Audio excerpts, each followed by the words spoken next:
Hello and thank you for joining for tonight's stories. I hope you enjoy. The hollow calls. The transmission cut through the static like a blade through flesh, sharp, sudden, and irrevocably damaging to the peace that had settled over the dispatch center at 3:47 a.m. Not human, the eyes are. The voice belonged to someone young. That much was clear despite the distortion. Young and terrified, the kind of terror that transcends radio frequencies and digital compression to reach across the airwaves and grip the listener by the throat. Dispatcher Marlene Torres had worked emergency services for 23 years. She had heard people die before, had heard their final words, their final screams, their final breaths rattling through headsets and speakers. But this was different. This was wrong. "The eyes are what?" she had demanded, leaning into her microphone, her coffee forgotten and growing cold in its stained ceramic mug. "Respondent, this is Black Pine Emergency Dispatch. What are the eyes? What do you see?" Static, endless, hissing static like the sound of insects swarming, like the sound of something vast and hungry breathing. Then, barely audible beneath the noise, a sound that would haunt Marlene for the rest of her life. A wet, clicking chuckle that seemed to come from no human throat. The transmission died 17 seconds later, and the coordinates it had originated from placed the caller somewhere deep in the northern quadrant of Black Pine Reserve. That was 3 days before Nathan Sachs arrived. The road to Black Pine Reserve wound through mountains that seemed to lean inward, as if conspiring to block out the sky. Nathan drove with both hands on the wheel, his knuckles white, his jaw set in the grim line that had become his default expression over the past 8 months. The rental car, a practical sedan with adequate trunk space for his gear, handled the curves adequately, but Nathan couldn't shake the feeling that the road was trying to spit him back out, that the wilderness itself was rejecting him like a body rejecting incompatible tissue. He had left Chicago in the rearview mirror 8 months ago, fleeing the aftermath of the Harrison Street incident. The department had cleared him of wrongdoing. The investigation had determined that his actions were justified, that any reasonable officer would have done the same when confronted with an armed suspect refusing to drop his weapon. But Nathan had seen the look in the suspect's eyes in those final moments, had seen the way the man's finger had never actually found the trigger, had seen the way the gun had been pointed at the ground rather than at Nathan's chest. He had fired 4 times. The suspect had died before hitting the pavement. And in the 8 months since, Nathan had learned that justified didn't mean right, and cleared didn't mean clean. The department had offered him counseling. They had offered him desk duty. They had offered him a transfer to a quieter precinct. Nathan had declined all of it and submitted his resignation instead. A month later, he had found the posting for a park ranger position at Black Pine Reserve, remote, isolated, far from the city and its endless noise and its endless capacity for violence. The job paid half what he had made as a detective, but Nathan had saved enough over 15 years of service to make it work. More importantly, the job offered something that money couldn't buy: silence. He crested the final ridge and saw Black Pine Reserve spread out before him, and for a moment, Nathan forgot to breathe. The forest was massive. That was the first impression, an overwhelming sense of scale that made him feel suddenly small, suddenly aware of his own insignificance in the face of nature's indifference. The trees grew close together, their trunks so densely packed that the spaces between them seemed like narrow corridors rather than open woodland. The pines were ancient, their bark silver-gray and deeply furrowed, their branches interlocking overhead to form a canopy so thick that the forest floor beneath existed in perpetual twilight. Mist clung to the lower elevations, gathering in the valleys and hollows like water filling a basin, and somewhere in the distance, a hawk screamed, a sound that carried an edge of warning, of territorial fury. Nathan checked his watch. 2:15 p.m. He had 3 hours before his check-in with the station supervisor, enough time to find his cabin and begin unpacking the meager possessions he had brought with him. He shifted the car into drive and descended into the forest, and as the trees closed around him, he felt the first prickle of unease settle between his shoulder blades. The silence was wrong. Not complete. He could hear the engine, the tires on gravel, his own breathing, but wrong in a way he couldn't immediately identify. As a city cop, Nathan had developed an instinct for environments, for reading the subtle cues that indicated whether a situation was safe or dangerous, normal or abnormal. This forest was abnormal. The silence had texture to it, weight, as if the air itself were pressing against his eardrums. There were no bird calls, no insect songs, no rustling of small mammals in the underbrush. Just the sound of his own passage, and beneath that something else, something he couldn't quite hear but could feel, like the infrasound produced by distant machinery, vibrating in his chest and making his teeth ache. He rolled down his window, hoping the fresh air might clear his head. The smell hit him immediately, pine resin and damp earth and something else, something organic and slightly sweet, like fruit beginning to rot. Nathan rolled the window back up and turned on the radio, filling the car with static-laced country music that did nothing to dispel the sense of isolation. The ranger station appeared around the next bend, a low wooden building that seemed to have grown organically from the forest floor rather than being constructed. Its cedar shingles were weathered to the color of old bone, and its windows reflected the surrounding trees with mirror-like perfection, giving the impression that the building had no interior, that it was merely a hollow shell disguised as shelter. Nathan parked in the small gravel lot and sat for a moment, gathering himself, before stepping out into the forest air. The temperature dropped 10 degrees immediately. Nathan retrieved his jacket from the back seat and pulled it on, zipping it to his chin. The air felt heavy, saturated with moisture that didn't quite manifest as rain but seemed to condense on his skin, in his lungs, making every breath slightly more laborious than it should have been. He walked to the station's entrance, his boots crunching on the gravel, and pushed open the door. The interior was warmer than expected, heated by a wood stove that crackled in the corner. A woman sat behind a desk that was cluttered with maps, radios, and coffee cups in various states of emptiness. She looked up as Nathan entered, and her expression, wary, assessing, tired, softened slightly when she saw his uniform. "You must be Sachs," she said, standing and extending her hand. "I'm Marlene Torr's dispatch and station manager. Welcome to Black Pine." Nathan shook her hand. Her grip was firm, her palm calloused, her eyes the color of faded denim and just as worn. "Thanks. Good to finally be here. The drive was longer than I expected." "The forest has a way of stretching distances," Marlene said, and something in her tone suggested she wasn't speaking metaphorically. "Your cabin is ready. Number 7, about 2 miles north on the service road. Fully stocked with supplies, generator backup, the works. We take care of our own out here." "Appreciate it. When do I start?" "Tomorrow morning, 8 a.m. briefing with the other rangers. There are 4 of you total, well, 5 now with you. We cover the whole reserve in rotating shifts. It's a lot of ground for so few people, but we manage." She paused, studying him with those tired eyes. "You were a cop, right? Chicago PD." 15 years, detective last 5. Marlene nodded slowly. "We get a lot of people coming here to get away from things. The forest seems to call to those who need distance. But I want to be clear about something, Sachs. This isn't a place to hide. The forest doesn't tolerate secrets. It has a way of bringing things to the surface, of making you face what you're running from." Nathan felt a chill that had nothing to do with the temperature. "I'm not running from anything. I'm just looking for quiet." "Sure you are," Marlene said, and her smile didn't reach her eyes. "Everyone here is just looking for quiet. The question is whether the forest will let you find it."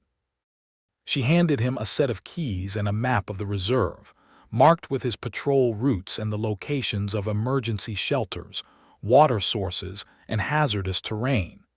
Nathan folded the map and tucked it into his jacket pocket. One more thing, Marlene said as he turned to leave. The northern quadrant, Sector 7, marked in red on your map, stay clear of it for now. We've had some incidents. Nothing to worry about, just some lost hikers and equipment malfunctions. We're handling it. Nathan paused at the door. What kind of incidents? The kind that resolve themselves, Marlene said, and her voice had gone flat, final. Just stay south of Dead Man's Creek for your first week until you get your bearings. The forest is old, Sax. It has moods. Best not to provoke them until you understand them. Nathan nodded and stepped back out into the mist-choked afternoon. As he drove to his cabin, he kept one eye on the rearview mirror, watching the station shrink behind him until it was swallowed by the trees. He couldn't shake the feeling that he was being watched, that something in the forest was tracking his progress, marking him as new, as unfamiliar, as prey. His cabin was small but serviceable, a single room with a bed, a desk, a wood stove, and a tiny bathroom with a shower that ran cold for the first 3 minutes before finally warming up. Nathan unpacked his clothes, his books, his meager collection of personal items, and set his shotgun in the corner where he could reach it from the bed. The weapon wasn't officially issued. Park rangers typically carried sidearms for wildlife protection, not shotguns. But Nathan had learned in Chicago that the official rules rarely accounted for the unofficial dangers. He spent the evening reviewing his maps, memorizing trail names and topographical features, trying to build a mental model of the territory he would be responsible for. The reserve covered over 50,000 acres of old-growth forest, mountain ridges, and hidden valleys. There were caves marked on the maps, and abandoned mines from the 1800s, and places where the contour lines clustered so tightly that the terrain became nearly vertical. It was beautiful country, rugged and wild, and utterly indifferent to human presence. Nathan fell asleep, with the map spread across his bed, and the shotgun within arm's reach. The first 2 days passed without incident. Nathan rose at dawn, made coffee on his camp stove, and reported to the station for his briefing. The other rangers were friendly enough in a reserved, wilderness-hardened way. There was Chen, a wiry man in his 50s who had been at Black Pine for 20 years and spoke mostly in grunts and meaningful silences. There was Okonkwo, a young woman with a biology degree and an encyclopedic knowledge of local flora, who could identify any plant by its Latin name and its practical uses. And there was Vickers, a heavy-set man with a beard that reached his chest and a laugh that sounded like boulders grinding together. They welcomed Nathan with handshakes and practical advice: where to find the best fishing, which trails to avoid after rain, how to read the weather patterns that swept down from the mountains. They didn't ask about his past, and Nathan didn't volunteer. In the wilderness, your history was your own business unless it affected your ability to do the job. His patrol routes took him through the southern sectors, where the terrain was gentler and the trails better maintained. He checked campsites, issued permits, helped a family of 4 from Portland whose SUV had gotten stuck in mud, and wrote up a warning for a group of college students who had built a fire too close to dry brush. It was routine work, almost boring in its predictability, and Nathan found himself relaxing into the rhythm of it, letting the silence of the forest seep into his bones. But even in the routine, there were oddities. On the first day, he found claw marks on a tree trunk, deep gouges in the bark that ran vertically for nearly 6 feet. The marks were too high to be a bear, unless the bear had been standing on its hind legs for an extended period, and they were too deep to be a mountain lion. Nathan photographed them for the incident report and moved on, but the image stayed with him. 5 parallel lines, each an inch deep, spaced with mathematical precision. On the second day, he came across a deer carcass hanging from a branch 30 feet above the ground. The animal was fresh. Nathan could smell the blood and the beginning decay. But it hung upside down, its hind legs bound together with what looked like woven grass, its throat opened in a ragged smile. Predators didn't do this. Hunters didn't do this. Nathan checked the surrounding area and found no boot prints, no tire tracks, no sign of human presence at all. Just the deer, suspended like an offering, swaying gently in the breeze that somehow failed to penetrate the canopy. He reported both findings to Marlene when he returned to the station. She listened without expression, made notes in her logbook, and thanked him for his diligence. But Nathan noticed the way her hand trembled slightly as she wrote, the way she didn't quite meet his eyes when she spoke. "Probably a cougar," she said about the deer. "They sometimes cache their kills in trees." "Cougars don't tie knots," Nathan pointed out. Marlene's pen stopped moving. "No," she agreed, "they don't." She didn't offer any alternative explanation, and Nathan didn't press. He was new here. He didn't understand the forest's ways yet. Perhaps there were phenomena that seemed inexplicable to an outsider but had perfectly rational explanations known to those who had spent decades in these woods. Perhaps. That night, Nathan sat on his cabin's small porch and watched the darkness gather between the trees. The sunset painted the sky in shades of bruised purple and arterial red, colors that seemed too vivid, too aggressive for the peaceful scene.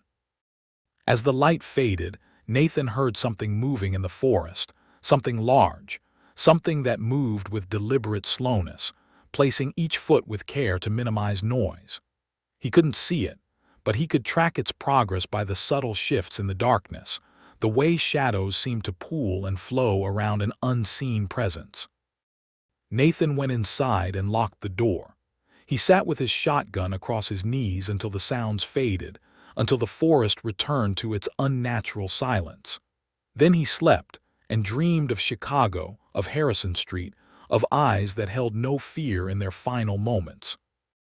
The third day began like the others: coffee, briefing, patrol, but the atmosphere had shifted. Nathan could feel it as soon as he entered the station. Marlene was on the radio, her voice tight with an emotion Nathan couldn't quite identify.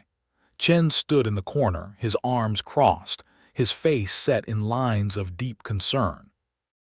Okonkwo was studying a map with intense focus, tracing routes with her finger, muttering calculations under her breath.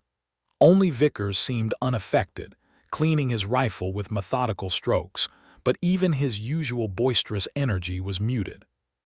"What's going on?" Nathan asked. Marlene looked up from the radio, and in her eyes Nathan saw the same fear he had heard in the distorted transmission 3 nights ago. "Group of campers," she said.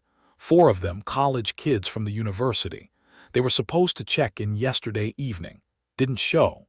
Their emergency beacon activated at 11:47 p.m. last night, then went silent. We've been trying to raise them on radio and cell since dawn. Nothing." "Location?" "Dead Man's Creek, northern sector." Marlene paused. "Sector 7. The sector she had told him to avoid. The sector where the incidents had occurred. "I'm going," Nathan said. "Chen knows the area better." "I'm going," Nathan repeated, and his voice carried the authority of 15 years of giving orders, of being the one who went through doors first, who faced the danger so others wouldn't have to.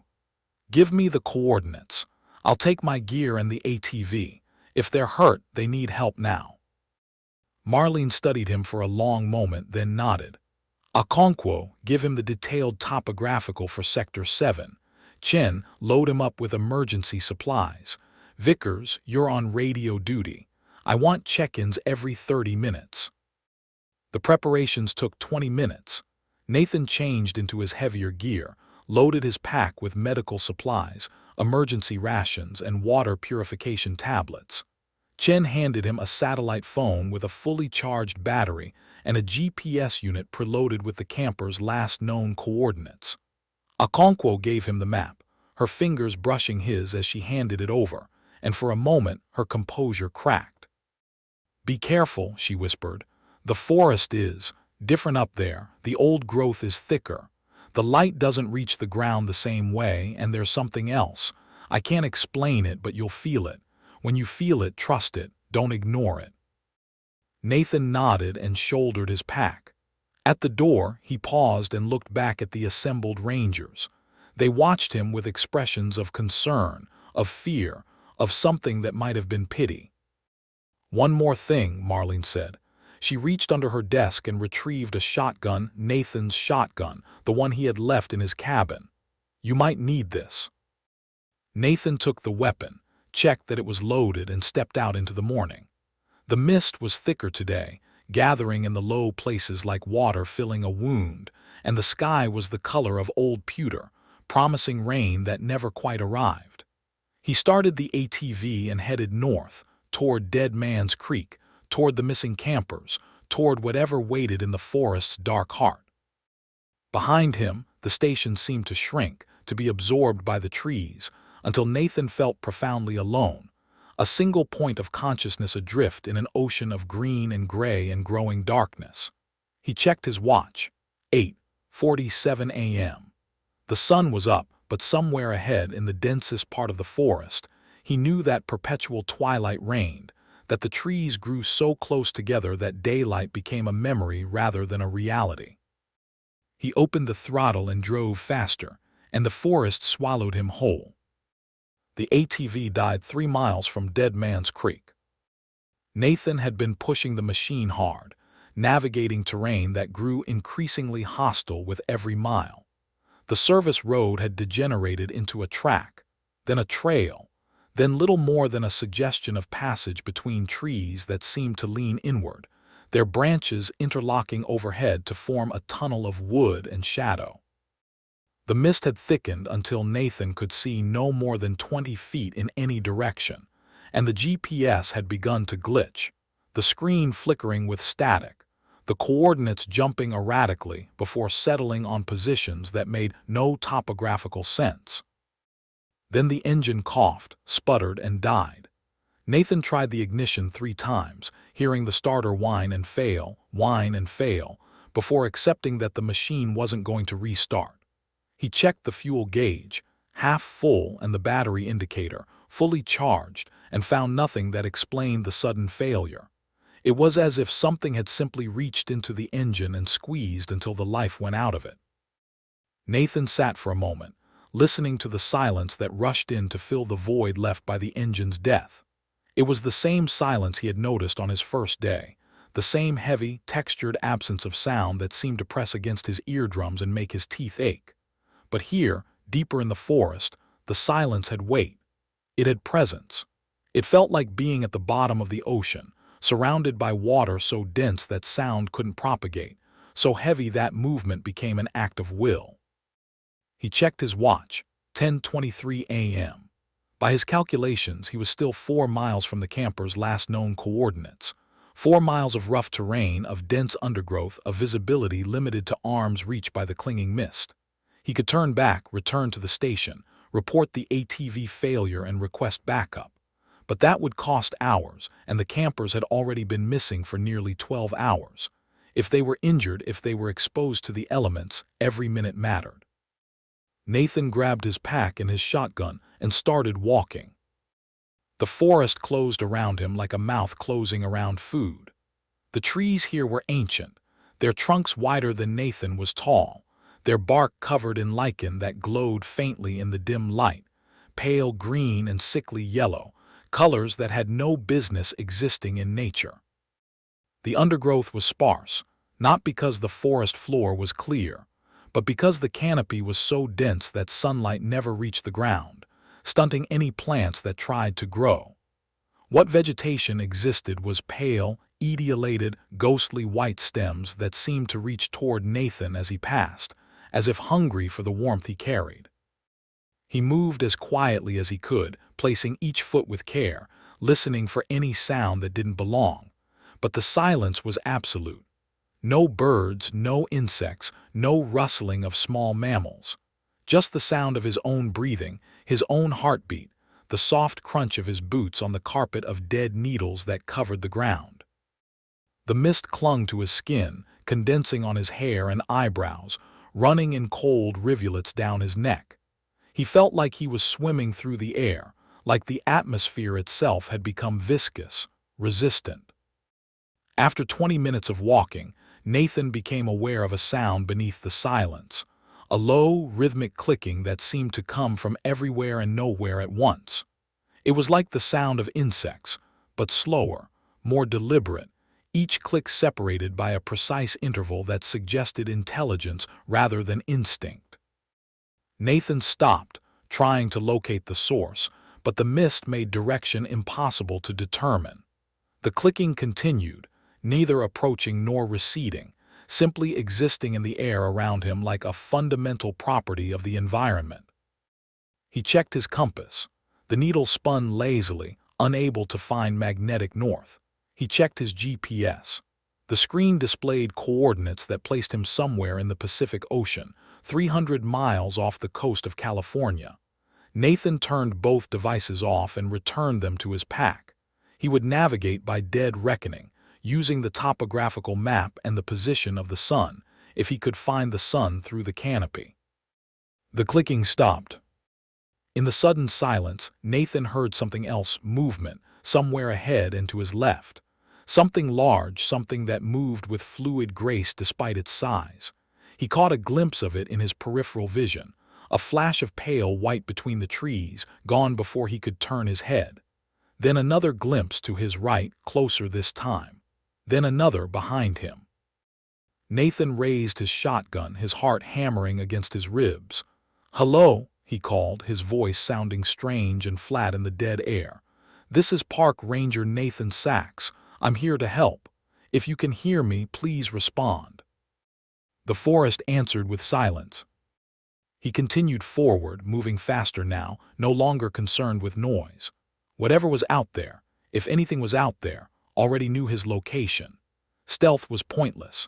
Speed was survival. He pushed through curtains of hanging moss, ducked under fallen logs that blocked his path, climbed over rocks that seemed to have been placed deliberately to impede progress. The mist grew thicker until he could barely see his own feet, until the world contracted to a sphere of gray nothingness with Nathan at its center. Then the mist parted, and Nathan found the campsite. It was worse than he had imagined. The tents, 4 of them, arranged in a rough circle around a fire pit, had been destroyed. Not torn down, not collapsed, but destroyed, shredded from the inside out as if something had been trapped within and had fought its way free with desperate violence. The fabric hung in strips from the tent poles, the patterns of the tiers suggesting claws rather than blades. The sleeping bags inside were empty, their zippers torn away, the insulation scattered like snow across the ground. Nathan approached slowly, his shotgun at the ready, his eyes scanning the surrounding trees for movement. The fire pit was cold, the ashes scattered by wind or by something else. The coolers had been opened, not broken into, but carefully opened, their contents removed and arranged in a pattern that Nathan couldn't interpret. Sandwiches, fruit, energy bars, all laid out in a spiral that wound inward toward the center of the camp, as if someone had been preparing a ritual feast. He found the first body 10 feet from the fire pit. It was a young man, maybe 20 years old, dressed in hiking gear that had been fashionable 5 years ago. He lay on his back, his eyes open and staring at the canopy, his mouth frozen in an expression of such profound terror that Nathan had to look away. The cause of death was obvious. His throat had been opened from ear to ear, the wound so deep that Nathan could see the white of his spine through the gap. But there was no blood. The ground around the body was dry, the pine needles undisturbed, as if the killing had happened somewhere else and the body had been placed here afterward. Nathan checked for a pulse, knowing he wouldn't find one, knowing that the cold stiffness of the flesh meant hours of death. He closed the young man's eyes and moved on, searching the camp for the other 3 campers, hoping against hope that he would find them alive, huddled in fear, waiting for rescue.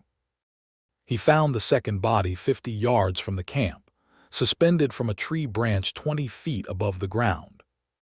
It was a young woman this time, her long hair hanging down like a dark waterfall, her arms spread wide as if in embrace or surrender. She had been hung by her ankles, like the deer Nathan had found 2 days ago, and like the deer, she had been opened, her abdomen sliced from sternum to pubis, her organs removed and arranged in a pattern that matched the spiral of the food. The intestines had been carefully coiled, the liver and kidneys placed at precise intervals, the heart still attached by its vessels, hanging like a pendant between her empty ribs. Nathan vomited. He couldn't help it. The scene was so wrong, so violently, deliberately wrong, that his body rejected it before his mind could process it. He heaved until his stomach was empty, then heaved some more, until he was gasping for breath and his throat burned with acid. When he could stand again, he forced himself to look, to observe, to catalog. This was a crime scene, and he was still a cop at heart, still bound by the protocols that had governed his professional life. He photographed everything with his phone, knowing the images would haunt him forever, knowing that he needed evidence even if he didn't understand what he was evidencing. The girl had been posed. That was clear. The positioning of her limbs, the arrangement of her organs, the careful placement of her body in the tree, none of it was accidental. This was art of a sort. Art created by a mind that viewed human beings as raw material, as canvas and paint, as objects to be shaped according to some aesthetic that Nathan couldn't comprehend. He found the third body in a cave. The cave mouth was hidden behind a curtain of hanging vines, invisible until Nathan was nearly on top of it. The opening was low, forcing him to crouch to enter, and the interior was dark as a throat, swallowing the light from his flashlight and giving nothing back. The smell hit him first, the sweet, cloying scent of advanced decomposition, mixed with something else, something chemical and sharp that made his eyes water. The third camper, another young man, this one larger, more athletic, had been placed against the cave wall in a sitting position. His legs had been removed at the knees, the stumps cauterized somehow, preventing the blood loss that should have killed him. His arms were intact, but his hands were gone, the wrists ending in smooth, rounded stumps that suggested they had been removed long ago, had time to heal. His eyes were open, and they tracked Nathan as he entered, and his mouth moved, shaping words that emerged as barely audible whispers. "Help me." Nathan rushed to his side, dropping his shotgun, reaching for his medical kit. The young man's skin was cold, too cold, the temperature of meat left in a freezer. But he was alive, somehow impossibly alive, his chest rising and falling with shallow breaths, his eyes following Nathan's movements with desperate intensity. "What happened?" Nathan demanded, even as he knew the question was futile, even as he knew that nothing this boy could say would explain what he was seeing. "Who did this to you? Where are the others?" "The hollow," the boy whispered. "It calls." "What hollow? What are you talking about?" "The eyes." The boy's voice was fading, his strength leaving him with each word. "The eyes are wrong." His head lolled back and his eyes, those desperate, pleading eyes, went empty. Nathan checked for a pulse and found none. He checked for breathing and found none. The boy was dead, had probably been dead for hours, kept animate by some process that Nathan couldn't understand, some force that had used him as a mouthpiece for a final message. Nathan sat back on his heels, his mind reeling, his hands shaking. 3 dead. That left 1 camper unaccounted for. He forced himself to stand, to search the cave, to look for any sign of the 4th victim. The flashlight beam swept across walls that were covered in drawings, primitive, crude, but unmistakably depicting human figures in various states of dismemberment, arranged in patterns that matched the spirals he had found at the camp. The drawings were old, ancient, the pigment faded to barely visible ghosts, but they were recent enough to be recognizable. At the back of the cave, Nathan found a passage leading deeper into the mountain. The air that emerged from it was cold, impossibly cold, carrying a smell that Nathan couldn't identify, something organic, something alive, something hungry. He knew with a certainty that bypassed reason that the 4th camper was down there, that whatever had killed the others was down there, that if he followed that passage, he would find answers that would destroy him. He didn't go. He couldn't. He was a cop, not a soldier, not a hero. He had seen what this thing could do, had seen the artistry of its violence, and he knew that he was outmatched, outclassed, out of his depth in ways that had nothing to do with training or experience. Nathan grabbed his shotgun and ran. He ran through the forest, no longer concerned with direction, no longer concerned with stealth. He ran until his lungs burned and his legs ached, and his mind screamed for him to stop, to rest, to surrender. The mist parted before him and closed behind him, and he had the sense of running through a living thing, of being digested by something vast and patient that had all the time in the world. He found the trail by accident, stumbling over a root and falling to his knees, looking up to see the familiar markers of the service road.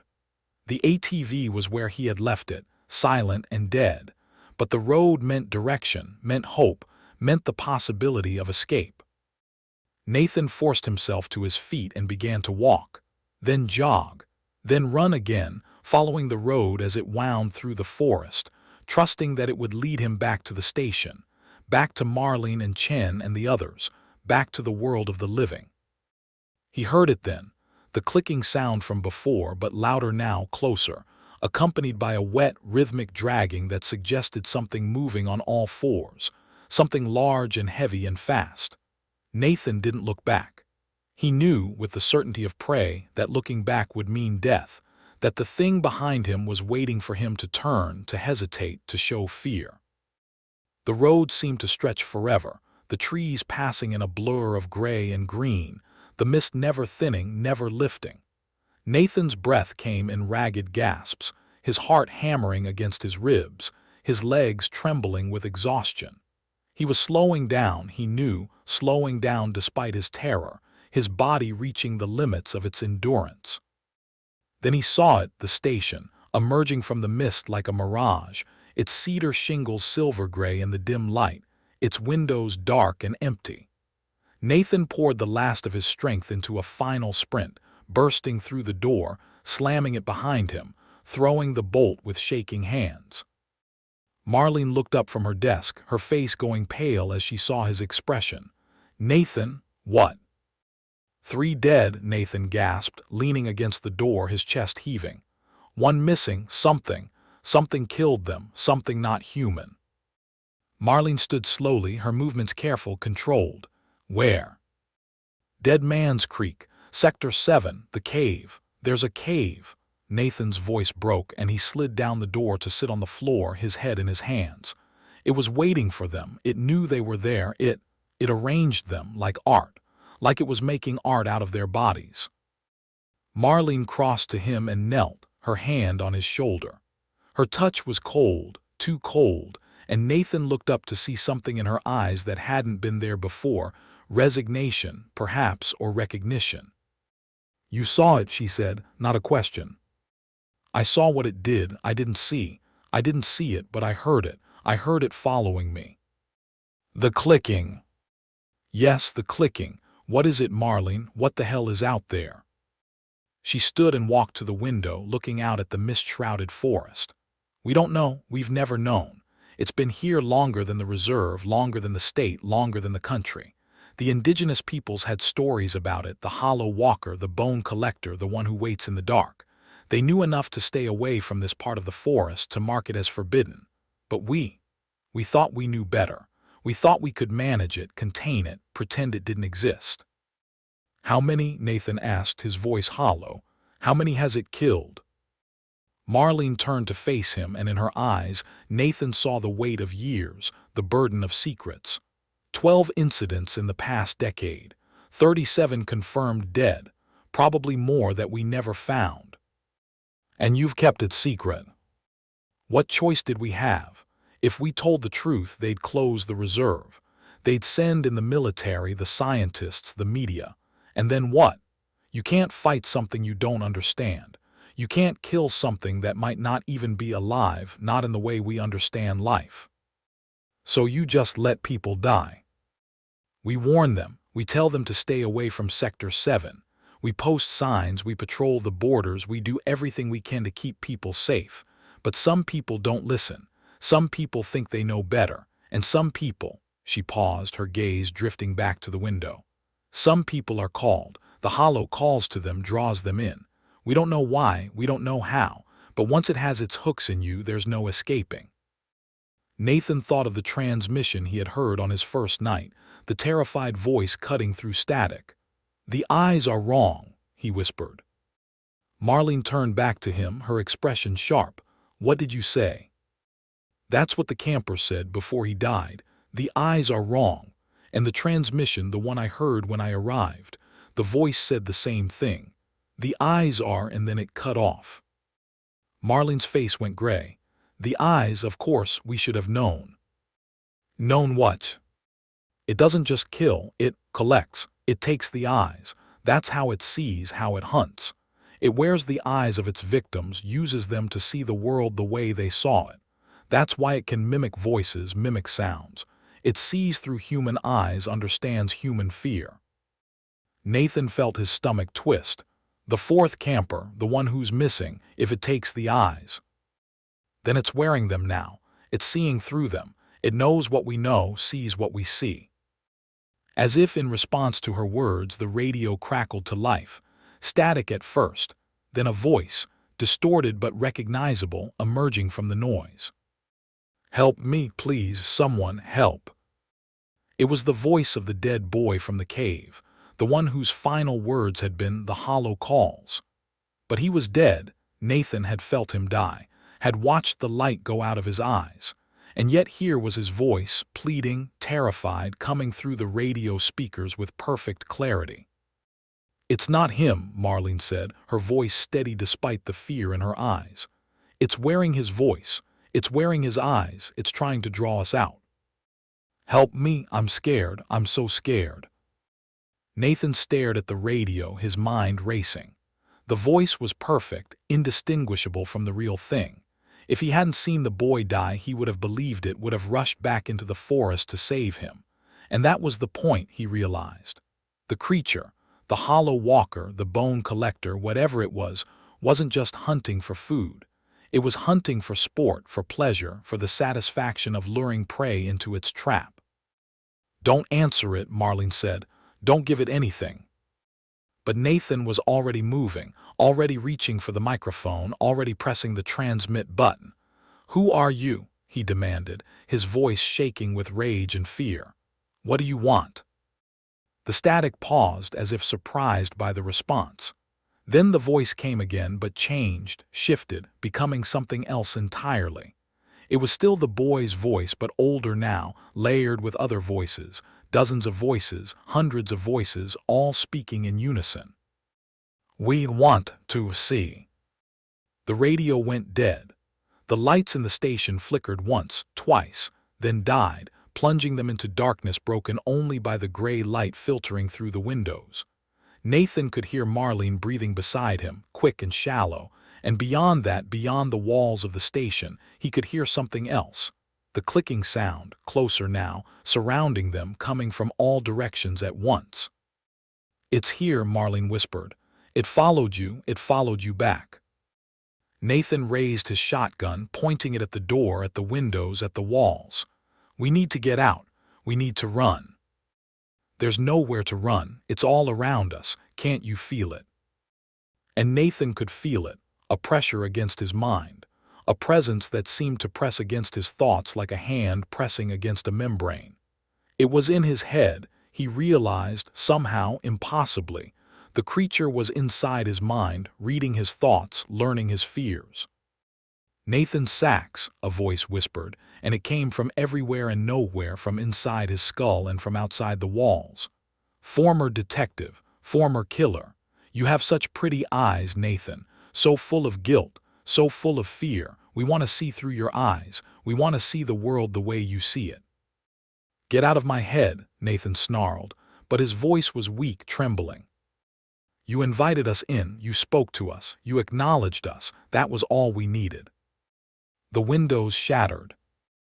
Not broke, not cracked, but shattered, exploding inward in a storm of glass that cut Nathan's face and hands, that embedded itself in his jacket and his skin. He threw up his arms to protect his eyes, feeling the sting of a dozen cuts, the warmth of blood running down his cheeks. When he lowered his arms, he saw it. It stood in the doorway, framed by the broken window, silhouetted against the gray mist. It was tall, 7 feet at least, and thin, emaciated, its limbs elongated to the point of deformity. Its skin was white, the white of bone bleached by sun, of mushrooms growing in darkness, and it seemed to glow with its own faint luminescence. Its head was too large for its body, its neck too thin to support the weight, and its face. Its face was a nightmare.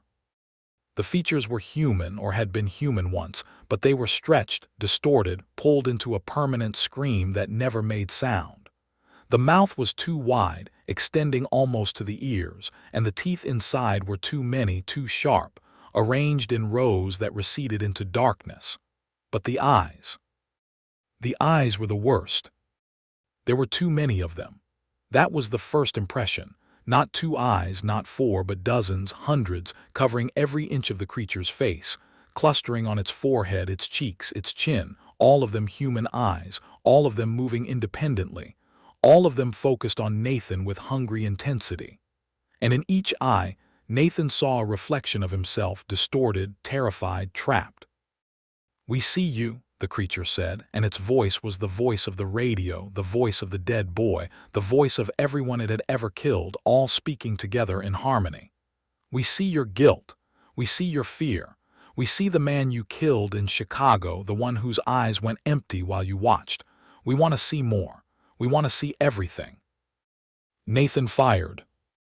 The shotgun blast was deafening in the confined space, the flash blinding, the recoil slamming into his shoulder. He fired again and again, emptying the weapon into the creature's chest, watching as the buckshot tore through that white skin, as black fluid sprayed across the floor, as the creature staggered back. And then it laughed. The sound was like breaking glass, like tearing metal, like the screams of the dying, all harmonized into a single note of amusement. The holes in its chest were already closing, the black fluid flowing back into the wounds, the skin knitting together as if the damage had never happened. "Thank you," it said. "Your fear is delicious." It moved faster than Nathan could follow, crossing the space between them in a blur of white limbs and clicking joints. Nathan tried to reload, but the creature was on him, its 2 long fingers wrapping around his throat, lifting him off the ground with impossible strength. Nathan kicked, struggled, tried to scream, but the pressure on his throat was absolute, cutting off air and sound alike. The creature brought its face close to his, and Nathan saw his own terror reflected in those 100 eyes, saw the way his face was turning purple, the way his legs kicked uselessly at empty air. He was going to die here, he realized, going to die in this remote station in this cursed forest, and no one would ever know what had happened, no one would ever find his body. Then Marlene was there, her face contorted with determination, her hands wrapped around a piece of broken window glass. She drove it into the creature's back, into the place where a human heart would be, and the creature screamed, a sound like tearing reality, like the universe itself crying out in pain, and dropped Nathan to the floor.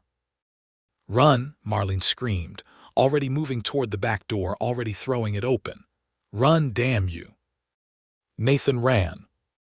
They burst out into the gray afternoon, the mist closing around them like a shroud, the forest looming on all sides.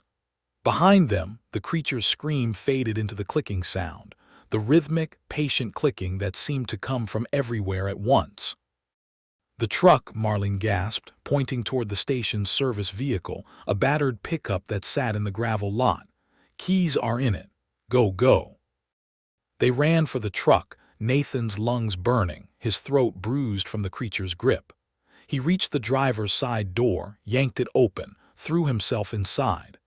Marlene was right behind him, diving into the passenger seat, slamming the door, locking it. "Drive," she commanded. "Drive, drive, drive." Nathan turned the key. The engine coughed, sputtered, died. "No," he whispered, turning the key again. "No, no, no." The engine caught, roared to life. Nathan slammed it into drive and floored the accelerator, the truck fishtailing on the gravel, spraying stones in all directions. He didn't look back, didn't look in the rearview mirror, didn't want to see what might be following them. The road unwound before them, the trees passing in a blur, the mist finally beginning to thin as they put distance between themselves and the station. Nathan drove until his hands stopped shaking, until his breathing slowed, until he could think again. "Where are we going?" he asked. "The highway, the nearest town. We need to get out of the forest, get to people, get to safety in numbers." "And then what? We call the police, the FBI. And we tell them what? That a monster killed 3 campers and tried to kill us, that we've been covering up dozens of deaths for years. They'll think we're crazy. Or worse, they'll think we're guilty." "So what do we do?" Marlene was silent for a long moment, staring out at the passing forest. "We survive," she said finally. "That's all we can do. We survive and we warn others and we hope that someday someone will figure out how to stop it." They drove in silence after that, the miles passing slowly, the forest gradually giving way to cleared land, to farms, to the first signs of human habitation. The sun was setting by the time they reached the highway, painting the sky in shades of blood and bruise, and Nathan finally allowed himself to believe that they had escaped, that they were safe. He was wrong. The helicopter arrived at dawn. Nathan watched it descend from the gray sky, its rotors beating the air into submission, its searchlight sweeping across the parking lot of the roadside motel where he and Marlene had spent the night. They had driven for 6 hours, putting as much distance as possible between themselves and Black Pine Reserve, before exhaustion had forced them to stop. The motel was a dump, stained carpets, flickering lights, a vending machine that ate quarters without dispensing snacks, but it had a door that locked and windows that faced the highway, and after what they had experienced, that felt like luxury. Nathan hadn't slept. He had sat in the chair by the window, his shotgun across his knees, watching the darkness for any sign of movement. Marlene had tried to sleep, had lain on the bed with her eyes closed, but Nathan could tell from her breathing that she was awake, that she was listening just as he was, waiting for the clicking sound that would mean death had found them. It hadn't come. The night had passed in silence, broken only by the occasional passing truck and the distant sound of a train whistle. And now, in the gray light of dawn, the helicopter was here, descending toward them with mechanical indifference. "Who called them?" Nathan asked, his voice rough from disuse. "I did," Marlene said, sitting up and running her hands through her tangled hair. "Last night from the pay phone. I reported the incident, requested extraction." "Extraction?" "There's a protocol for when things go wrong." The helicopter touched down in the parking lot, its rotors slowing but not stopping. The door opened, and a figure emerged, a man in a dark suit, wearing sunglasses despite the overcast sky, carrying a briefcase that looked expensive and official. He walked toward the motel room with the unhurried confidence of someone who had never been afraid, who had never faced anything that could truly threaten him. Nathan met him at the door, his shotgun held low but ready. "Who are you?" The man smiled, a professional expression that didn't reach his eyes. "Agent Kessler, Department of the Interior. I'm here to take you to a secure location where we can discuss what happened at Black Pine Reserve." "Department of the Interior doesn't have agents." "We do when the situation warrants." Kessler's smile didn't waver. "Mr. Sachs, I understand you're frightened. I understand you've seen things that defy explanation, but I assure you we're here to help. We know about the creature in the forest. We've known for decades. And we have resources, expertise that can deal with it, but we need your cooperation. We need to know exactly what you saw, exactly what you experienced." Nathan studied him, looking for any sign of deception. The man seemed genuine, seemed professional, seemed like exactly the kind of person who should be handling this situation. But Nathan had learned in Chicago that seeming and being were often very different things. What about the other rangers? Chen Okonkwo Vickers. They're safe. We extracted them last night, brought them to the same facility where we're taking you. And the creature? Kessler's smile flickered just for a moment. That's what we need to discuss. Please, Mr. Sachs, time is of the essence. Nathan looked back at Marlene. She nodded slowly, her expression unreadable. We should go, she said.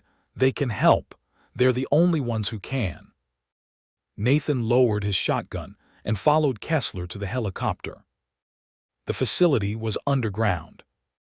Nathan knew that the moment the elevator doors opened, and he felt the pressure change in his ears, the way the air became thick and recycled, the way sound seemed to die against the concrete walls. They had flown for 2 hours, the helicopter hugging the terrain to avoid radar, before landing at what looked like an abandoned industrial complex in the middle of nowhere. But beneath the complex, access through a hidden elevator in what appeared to be a derelict warehouse, was something else entirely. The facility stretched for miles, Nathan would later learn, a network of tunnels and chambers carved deep into bedrock, hidden from satellites and sensors and prying eyes. It had been built in the 1950s, during the height of Cold War paranoia, designed to house government operations that couldn't exist in the official world. And for the past 40 years, it had housed something else, the study of phenomena that science couldn't explain, threats that didn't fit into any known category. Nathan was taken to a conference room, sterile, white, featureless except for a table and chairs and a one-way mirror that covered one wall. He sat and waited, and eventually the door opened and a woman entered. She was older, maybe 60, with silver hair pulled back in a severe bun and eyes the color of Arctic ice.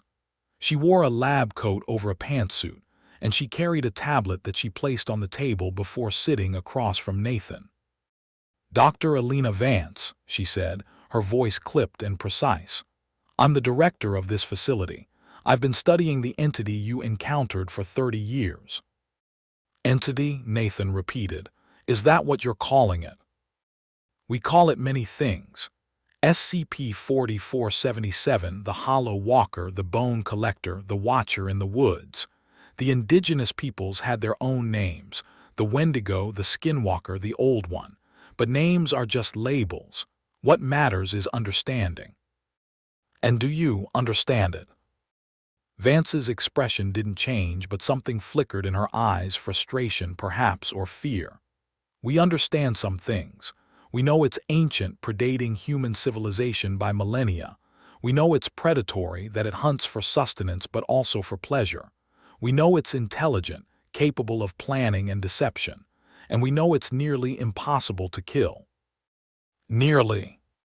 There have been setbacks, times when it was weakened, driven back, forced to retreat and recover, but never destroyed, never even truly injured.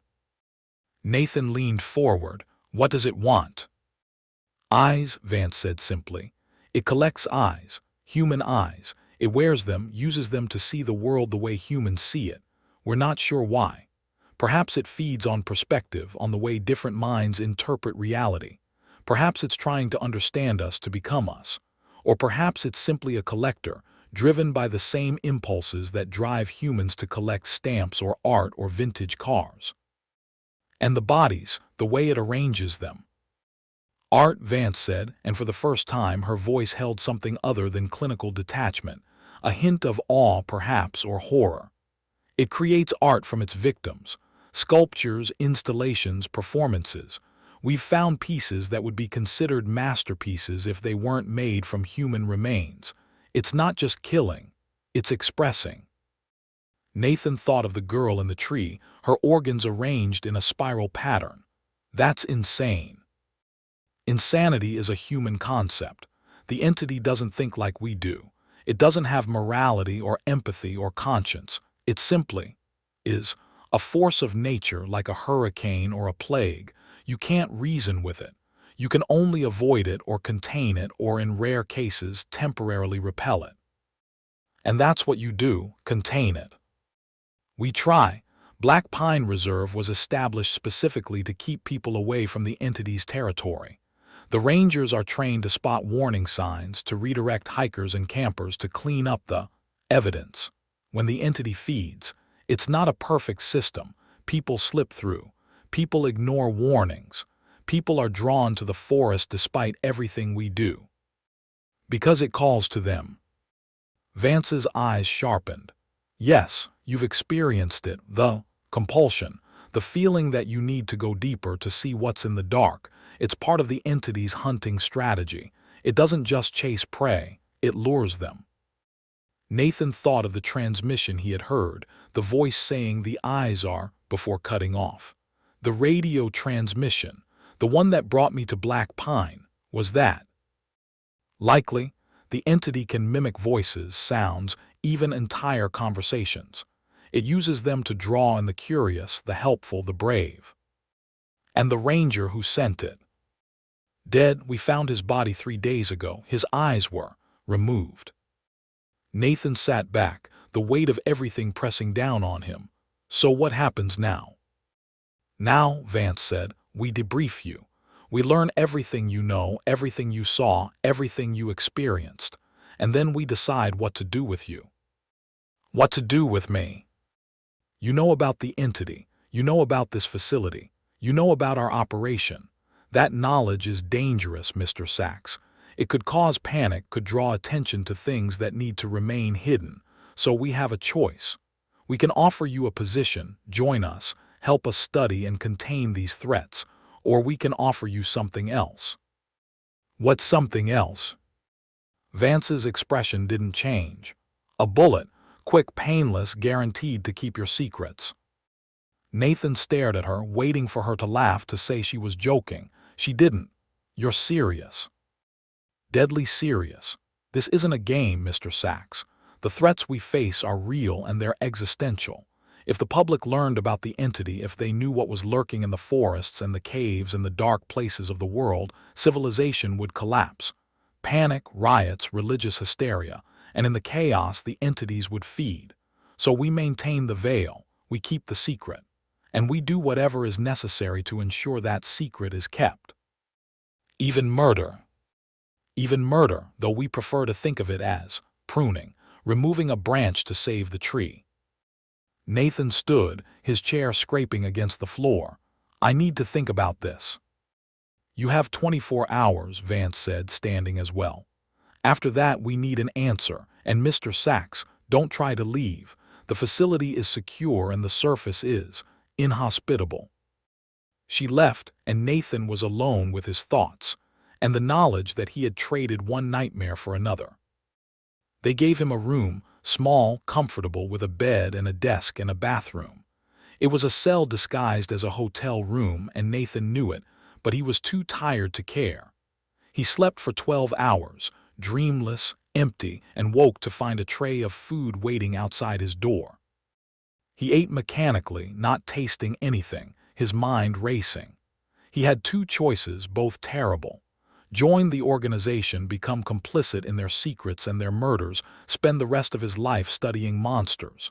Or die quickly and quietly, his body disposed of, his existence erased. There was a third option, of course, escape. But Vance was right. The facility was secure, buried deep underground, accessible only by elevator and helicopter. And even if he could get out, where would he go? The entity knew him now, had tasted his fear, had worn his eyes in its mind if not in reality. It would find him. It always found its prey. The door opened, and Marlene entered.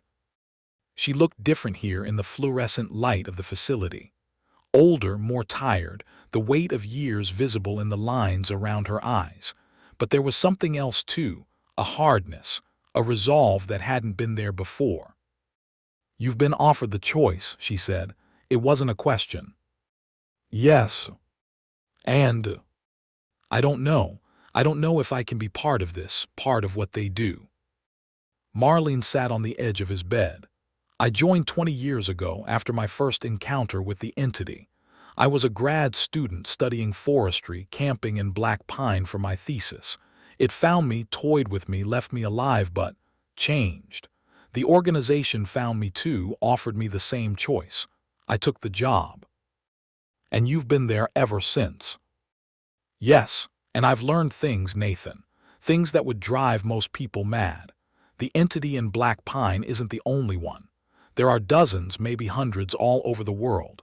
Things that live in the deep ocean, in the frozen wastes, in the spaces between dimensions. They're ancient, they're hungry, and they're patient. They've been here since before humans existed, and they'll be here long after we're gone. So what's the point? If we can't kill them, can't stop them, why even try? Because we can slow them down. We can limit the damage. We can save some people even if we can't save everyone. It's not much, but it's something. It's more than most people ever get to do. Nathan looked at her, really looked at her, and saw the burden she carried. 20 years of secrets, of deaths, of impossible choices. And still she fought, still she tried, still she believed that what they were doing mattered. What happened to the others? He asked. Chen, Okonkwo, Vickers.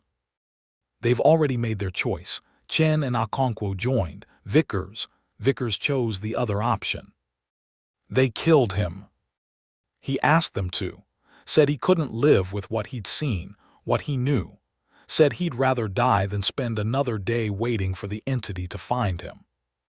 Nathan thought of Vickers with his booming laugh and his practical advice. Dead now, his body disposed of, his name forgotten. That's what waits for me if I say no. Yes. And if I say yes, then you become part of something larger than yourself, something that matters, something that stands between humanity and the dark. Nathan stood and walked to the one-way mirror, looking at his reflection. He looked older than he had a week ago, the lines deeper, the eyes haunted. He thought of Chicago, of Harrison Street, of the man he had killed. He had joined the police to protect people, to make a difference, to be a shield against the darkness. And he had failed, had killed an innocent man, had run from the consequences. Maybe this was his chance to try again. Maybe this was his chance to be the shield he had always wanted to be. I'll do it, he said. I'll join. Marlene smiled, and for the first time it reached her eyes. Welcome to the organization, Nathan. Welcome to the fight. The training took 6 months. Nathan learned things he had never imagined. The history of the entities, the methods used to contain them, the protocols for dealing with breaches and escapes. He learned about the other facilities, the other teams, the other threats that lurked in the shadows of the world. He learned to use weapons he had never seen before, technologies that seemed like science fiction, tactics that seemed like madness. He also learned about the entity in Black Pine, SCP-4477, the Hollow Walker. He learned its patterns, its preferences, its weaknesses. He learned that it was territorial, that it rarely left its chosen hunting grounds, that it could be temporarily repelled by certain frequencies of sound and light. He learned that it was vulnerable during its digestion periods, when it was processing the eyes it had collected, integrating them into its consciousness. And he learned that it was hunting him. Not actively, not yet, but it knew his name, knew his face, knew his fear. It had marked him as prey, and it would come for him eventually. That was the nature of the entity. It was patient. It could wait years, decades, centuries if necessary, but it never forgot and it never gave up. The only way to be safe, his instructors told him, is to kill it, and no one has ever managed that. But Nathan was determined to try. He threw himself into the training, pushing himself harder than he had since his police academy days. He studied the entity's history, looking for patterns, for weaknesses, for anything that might give him an edge. He trained with the specialized weapons, sonic disruptors, light projectors, weapons that fired rounds made of materials that didn't exist in nature. And he planned. The plan was simple in concept, difficult in execution. The entity was vulnerable during digestion. If they could catch it during that window, hit it with everything they had, they might be able to destroy it, or at least damage it enough to drive it away for good. The problem was timing. The entity's digestion periods were unpredictable, lasting anywhere from hours to days, occurring anywhere from weeks to months apart. They needed intelligence, needed to know when the entity was feeding, when it would be vulnerable. They needed bait. No, Marlene said when Nathan proposed the idea. Absolutely not. It's the only way. We need to draw it out, force it to feed, create the window we need. And who's going to be the bait? You. Yes, it wants me. It's been hunting me since Black Pine. If I go back, if I let it find me, it'll take the bait. And then it'll kill you. Not if the team is ready. Not if we have the weapons positioned, the trap set. I go in, I draw it out, and when it attacks, you hit it with everything. It's suicide. It's a chance, the only chance we've got. Marlene argued for hours, days, but eventually she relented. The other option, waiting for the entity to feed on its own schedule, to choose its own victims, was worse. At least this way they had control. At least this way they had a chance. They planned for 2 more months, refining the details, preparing the equipment, training for every contingency. Nathan wrote letters to people he hadn't spoken to in years, made his peace with the possibility of death, steeled himself for what was to come. And then, on a gray morning in November, they went back to Black Pine. The forest was exactly as Nathan remembered. The mist, the silence, the sense of being watched, it was all there, unchanged despite the months that had passed. Nathan walked the familiar trails, his heart hammering against his ribs, his hands sweating inside his gloves. He was armed with the specialized weapons, protected by experimental armor, backed by a team of 20 operatives positioned throughout the forest. But he felt alone, vulnerable, exposed. "Status check," his radio crackled. Marlene's voice tense but controlled. "In position," Nathan replied, "heading toward the cave. Remember, the entity is most likely to attack when you're isolated. Keep moving, but don't rush. Give it time to find you." "Copy." He walked and the forest watched. The cave was where he had found the third camper, where he had heard the boy's final words. It was the entity's lair, its home, the place where it felt safest and strongest. If Nathan could draw it out, force it to attack him here, the team could spring the trap. He reached the cave mouth and stopped, looking into the darkness. "I know you're there," he called, his voice steady despite his fear. "I know you can hear me. I'm here just like you wanted. Come and get me." Silence. Nathan entered the cave, his flashlight cutting through the darkness. The drawings were still there, the primitive depictions of violence and death. The passage at the back was still there, leading deeper into the mountain. And the smell, that sweet, cloying smell of decay, was stronger than ever. "Come on," Nathan shouted, his voice echoing off the walls. "What are you waiting for? I'm right here."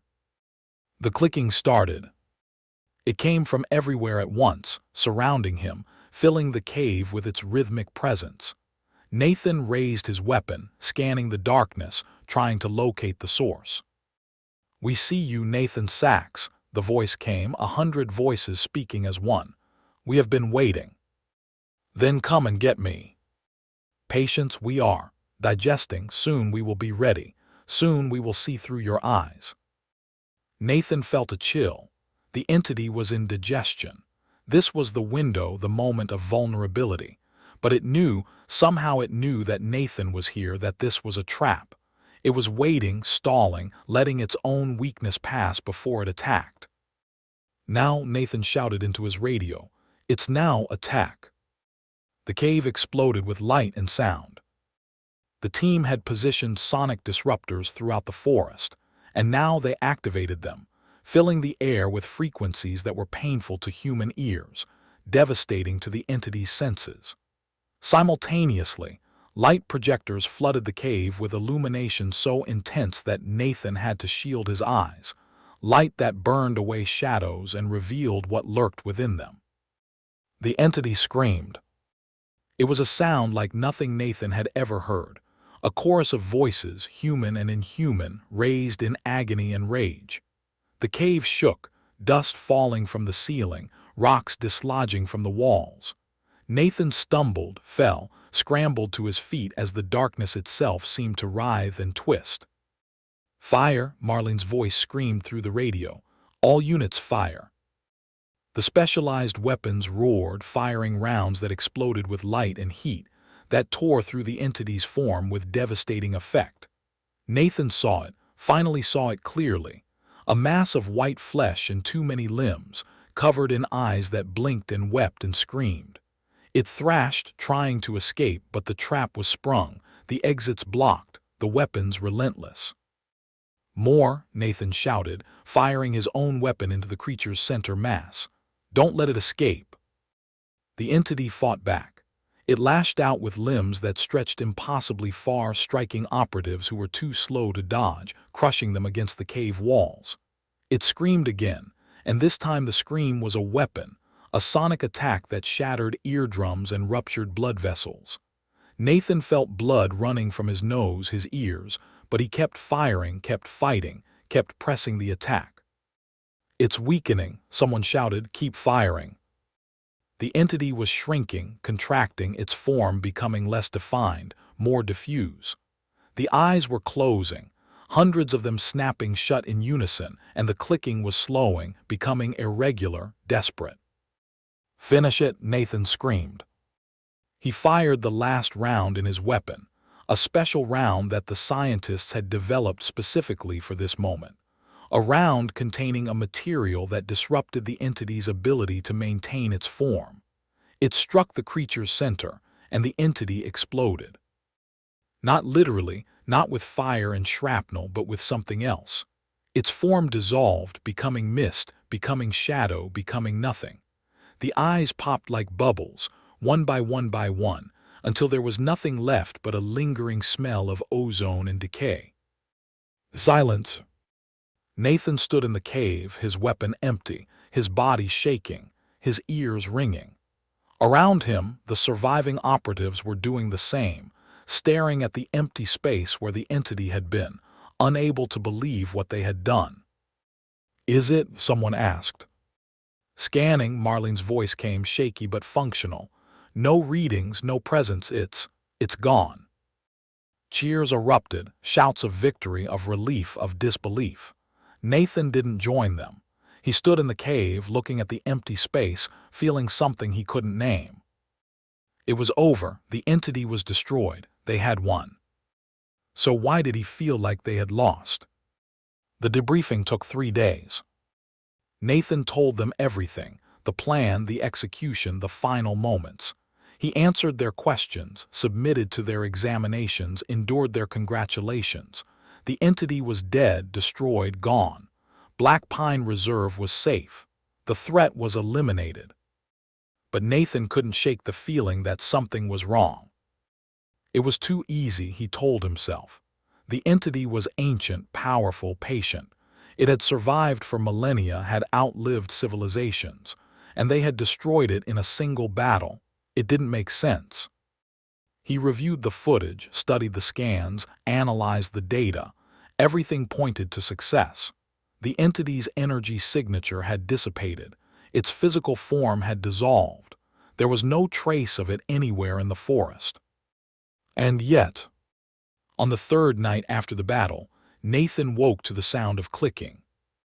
It was faint, distant, barely audible above the hum of the facility's ventilation. But he heard it, recognized it, felt it in his bones. He sat up in bed, his heart hammering, and listened. The clicking grew louder, closer, more distinct. And beneath it he heard something else. A voice, his own voice, whispering words he couldn't quite make out. Nathan grabbed his weapon and ran. He ran through the facility's corridors, following the sound, chasing it through twists and turns that he didn't remember, that shouldn't have existed. The facility was changing, he realized, the walls shifting, the doors leading to places they shouldn't lead. He was running through the forest now, the concrete replaced by trees, the fluorescent lights replaced by mist-filtered moonlight. "No," he whispered, "no, this isn't real." "It's real enough," his own voice replied, and Nathan turned to see himself standing in the corridor, or the forest. his own face smiling with an expression that Nathan had never worn. "What are you?" "We're the Hollow," the other Nathan said. "We're what remains, we're what you tried to kill. You're dead, we destroyed you. You destroyed our body, our form, but we are more than flesh. We are the forest, the darkness, the spaces between. We are the fear you carry, the guilt you hide, the eyes you took." "I didn't take any eyes." "Didn't you?" The other Nathan smiled, and Nathan's eyes were wrong. They were too many, clustered on his face like grapes, each one moving independently, each one focused on Nathan with hungry intensity. "In Chicago, Harrison Street, the man you killed. You looked into his eyes as he died. You took his perspective, his understanding, his final moments. You are one of us, Nathan. You have always been one of us." "No." "Yes, that's why you could hear our call. That's why you were drawn to Black Pine. That's why you could never escape. You are the Hollow, Nathan. You are the Watcher. You are us." Nathan raised his weapon, but his hands were shaking, his aim unsteady. "You're lying." "Are we? Then why are you here? Why did you come back? Why do you still hear the clicking, even now, even after you think you've won?" Nathan fired. The shot passed through the other Nathan like he was made of mist, like he was made of nothing at all. The other Nathan laughed, that wet, clicking chuckle that Nathan had heard in the forest, on the radio in his dreams. "You can't kill what you are," the other Nathan said. "You can only accept it. Join us, Nathan. Become what you were always meant to be." Nathan ran. He ran through the shifting corridors, the changing forest, the nightmare that had become his reality. He ran until his lungs burned, until his legs gave out, until he collapsed against a wall that might have been concrete or might have been bark. And when he looked up, he was back in his room, in the facility, in the real world. The clicking was gone, the other Nathan was gone, the forest was gone. But on the floor beside his bed, where there had been nothing before, was a single eye. Human, blue, still wet with fluid. And it was looking at him. Nathan screamed. They found him in the morning, curled in the corner of his room, his weapon empty, his eyes wide and unseeing. He didn't respond to questions, didn't react to stimuli, didn't seem to know where he was or who they were. The doctors examined him, ran tests, tried to determine what had happened. They found no physical injuries, no signs of trauma, no explanation for his catatonia. It was as if something had reached into his mind and switched it off, leaving only the shell behind. Marlene visited him every day, sitting by his bed, talking to him, hoping for a response that never came. She blamed herself, blamed the organization, blamed the entity that had destroyed him even in death. But Nathan wasn't destroyed. Nathan was somewhere else. He was in the forest, in the cave, in the hollow. He was with the entity, part of the entity, seeing through its eyes, feeling through its skin, thinking through its mind. He understood now, understood everything. The hunger, the art, the endless need to see, to know, to collect. The entity hadn't been destroyed. It had been waiting, watching, learning. It had let them believe they had won, had allowed them their moment of victory because it had found something better than eyes to collect. It had found Nathan. And through Nathan it would find more. The organization, the facilities, the secrets, all of it would be revealed, all of it would be consumed. The entity would wear Nathan's face, speak with Nathan's voice, move through Nathan's world. And no one would know until it was too late. In the facility, Nathan's body smiled.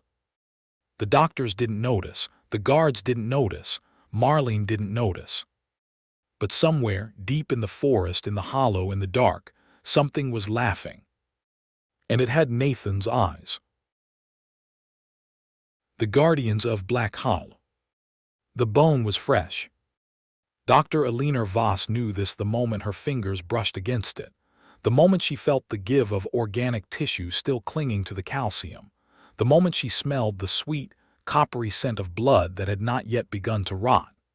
It was a human femur, cracked and gnawed, lying half buried in the dirt beside the ancient ruin that should not have been here. in this remote stretch of the Ozarks where no civilization had ever existed.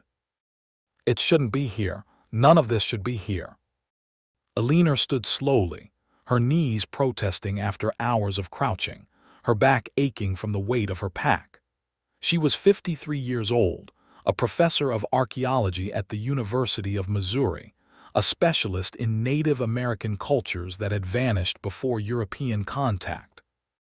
She had spent 30 years studying the past, excavating the remains of civilizations that had risen and fallen long before her birth, and she had learned to read the earth the way others read books, to see the stories written in soil and stone, to hear the whispers of the dead in the arrangement of artifacts.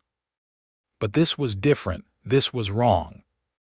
The ruin beside which the bone lay was not in any database, not in any survey, not in any historical record.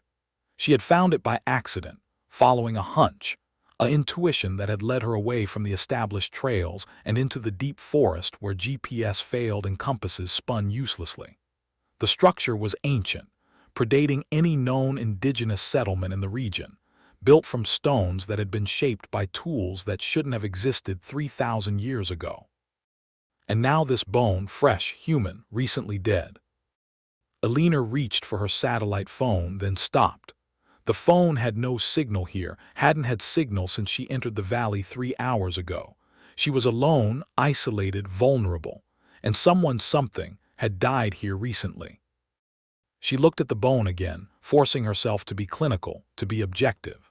The break was clean, professional, made by something with the strength to snap human femurs like twigs. The gnaw marks were too large for any animal native to the Ozarks, too precise for any predator she knew. And the bone had been placed here, deliberately positioned beside the ruin as if in offering. Alina packed the bone carefully in her specimen bag, marking the location with her GPS, which claimed she was somewhere in the Gulf of Mexico, and began the long hike back to her camp. She moved quickly but quietly, her eyes scanning the forest for movement, her ears straining for any sound that didn't belong. The forest was silent, unnaturally so, the absence of birdsong and insect noise creating a pressure against her eardrums that made her head ache. She reached her camp at dusk, the light fading fast in the valley where the sun seemed reluctant to penetrate. Her tent was where she had left it, her supplies undisturbed, but something felt wrong. The air was heavy, charged, like the moments before a storm that never arrived. Alina set up her lantern and examined the bone under its harsh light, photographing it from every angle, measuring it, cataloging it. It was definitely human, adult male based on the size and shape. The gnaw marks suggested something with teeth like a bear but with the precision of a surgeon. The placement suggested intelligence, purpose, ritual. Alina sat back on her heels, her mind racing. She needed help. She needed expertise she didn't have, resources she couldn't access alone. She needed a team. And she knew exactly who to call. 3 weeks later, Alina stood in the university archive, surrounded by the smell of old paper and dust, holding a journal that should not exist. It had been found in the estate of a 19th-century settler named Jedediah Blackwood, a man who had vanished in 1847 while attempting to establish a trading post in the Ozarks. The journal was water-damaged, the ink faded, the pages brittle with age, but Alina could read enough to understand what she had found. The natives speak of a hollow, Blackwood had written, his handwriting shaky, as if written in haste or fear. A place where the earth opens and swallows the unwary. They say it is guarded by a tribe that vanished long ago, chosen to watch over the darkness and keep it contained. They say the guardians are still there in the hollow, waiting. The entries grew more frantic as the journal progressed. Blackwood described finding the hollow, describing a valley where the trees grew twisted, where the mist never lifted, where the very air seemed to resist human presence. He described finding the village, stone dwellings carved into the mountainside, tiny handprints pressed into clay, child-sized toys scattered as if dropped mid-play. And he described what he found in the cave behind the village. It is not a Wendigo, he wrote, the words barely legible, the page stained with what looked like blood or rust or something worse. It is older, it is hungrier, it does not just kill, it collects. It wears the faces of the dead, it speaks with their voices, and it is waking. The guardians failed, the barrier is broken. God help me, it is waking and I can hear it calling my name. The final entry was a sketch, crude, desperate, drawn with shaking hands. It showed a village carved into a mountainside, 6 stone monoliths arranged in a circle, and something emerging from the cave behind them. The something was drawn in jagged lines, all angles and darkness, with too many limbs and a face that was somehow blank and terrifying at the same time. Alina stared at the sketch for a long time, feeling the weight of history pressing down on her. This was it. This was the proof she had been seeking, the connection between the bone she had found and the legends she had studied. Black Hollow, the Guardians, the thing in the cave. She needed a team, a specialized team with skills that complemented her own. People she could trust, people who wouldn't panic when faced with the impossible. She made 4 phone calls. Marcus Webb arrived first. He was 55, lean and weathered, with the kind of face that looked like it had been carved from hardwood by a sculptor who valued function over beauty. He had been Alina's husband for 12 years, divorced for 8, and they had maintained a relationship that was somewhere between friendship and armed neutrality. He was a survivalist, a former Army Ranger who had spent decades teaching wilderness skills to special operations teams before retiring to a cabin in Montana where he hunted, fished, and pretended the modern world didn't exist. "You look terrible," he said, dropping his pack in Alina's office. "You look like a mountain man who forgot to bathe," she replied. "I am a mountain man who forgot to bathe. What's the job?" Alina showed him the journal, the photographs of the bone, the maps she had compiled. Marcus read through everything in silence, his expression unreadable, his fingers tracing the lines of the sketch with a gentleness that belied his rough exterior. "This is crazy," he said finally. "Yes." "You want to go back there, to this black hollow?" "Yes." "Knowing that something killed someone there recently?" "Yes." Marcus was silent for a moment, then nodded. "When do we leave?" "We're waiting for the others." "Others?" "I told you I need a team." Lena Ortiz arrived the next day. She was 34, brilliant, and perpetually annoyed by the world's failure to live up to her standards. She had a PhD in linguistics from MIT, spoke 12 languages fluently and another 20 passably, and had made her reputation by deciphering scripts that had resisted translation for centuries. She was also Alina's former graduate student, her protege, her friend. "Professor Voss," she said, embracing Alina with the warmth that only former students who had survived their advisor's mentorship could muster.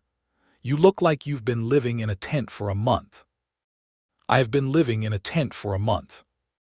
"And you want me to join you?" "I need you.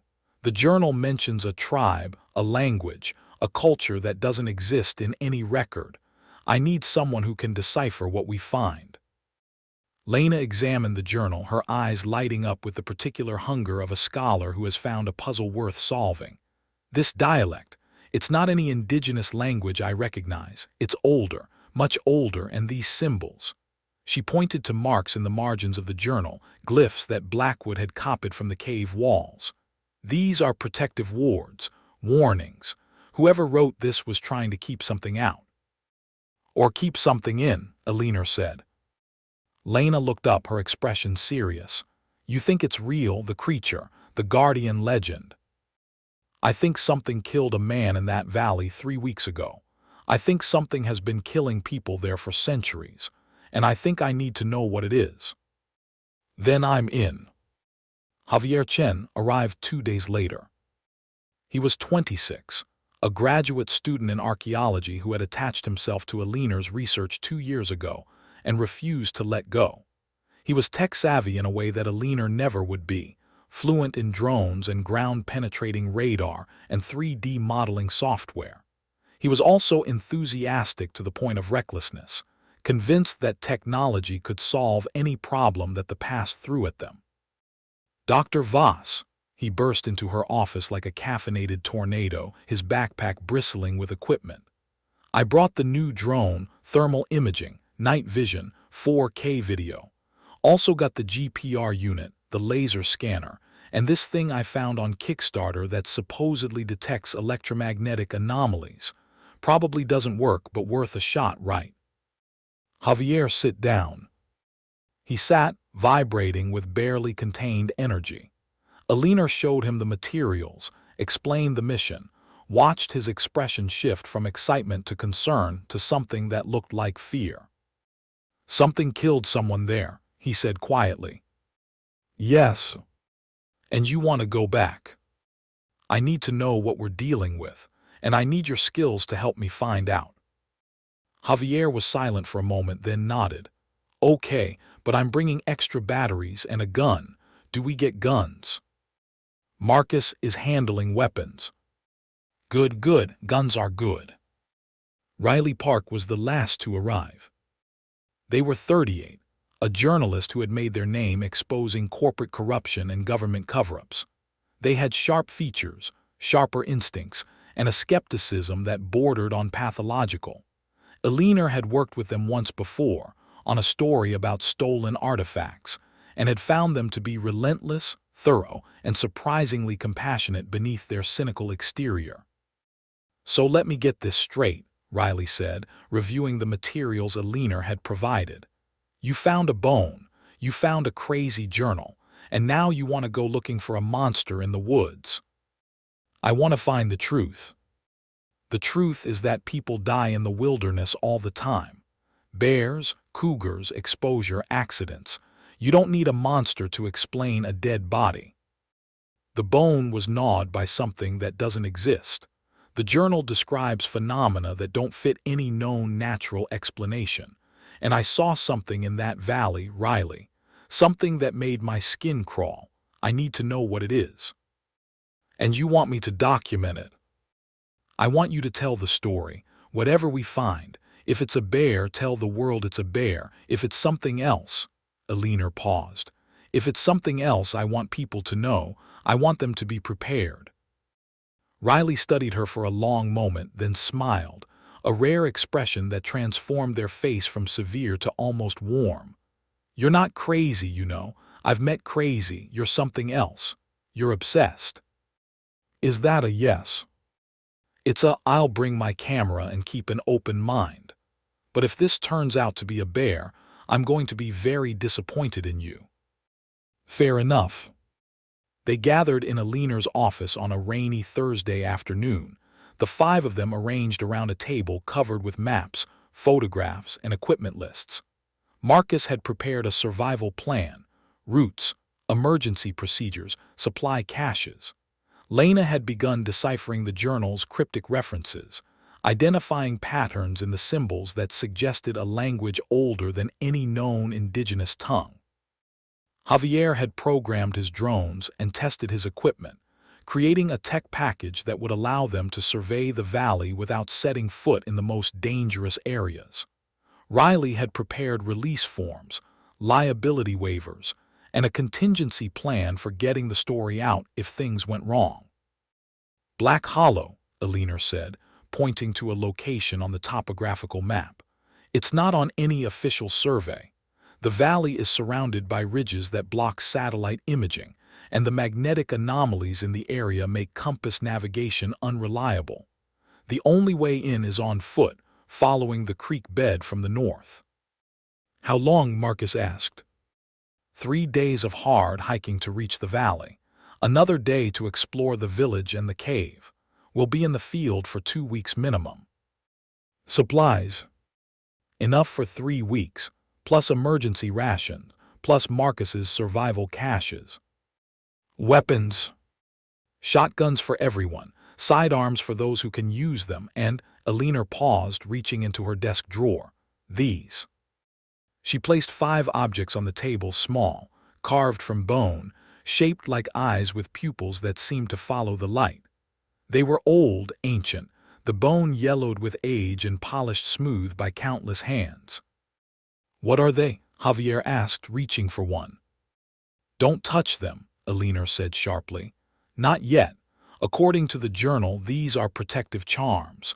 The guardians wore them, carried them, placed them around the village to create a barrier.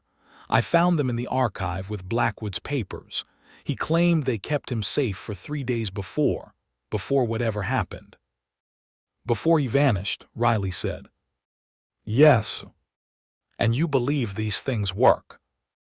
"I believe they represent something, a technology we don't understand, a belief system that had power for the people who created it, and I believe that when we enter that valley, we should take every protection we can get." Marcus picked up one of the charms, turning it over in his calloused hands. "Feels wrong," he said. "Cold, too cold." "Keep it with you," Elinor said. "All of you. And if I tell you to run, you run. No questions, no hesitation, understood?" They all nodded, even Riley, whose skepticism seemed momentarily subdued by the weight of what they were undertaking. "We leave in 3 days," Elinor said. "Pack light, pack smart, and pack for the possibility that everything we think we know is wrong." The hike was brutal. They followed the creek bed as Elinor had planned, navigating terrain that grew increasingly hostile with every mile. The creek was shallow but fast, its water a strange gray color that Javier's tests showed was high in mineral content but otherwise safe to drink.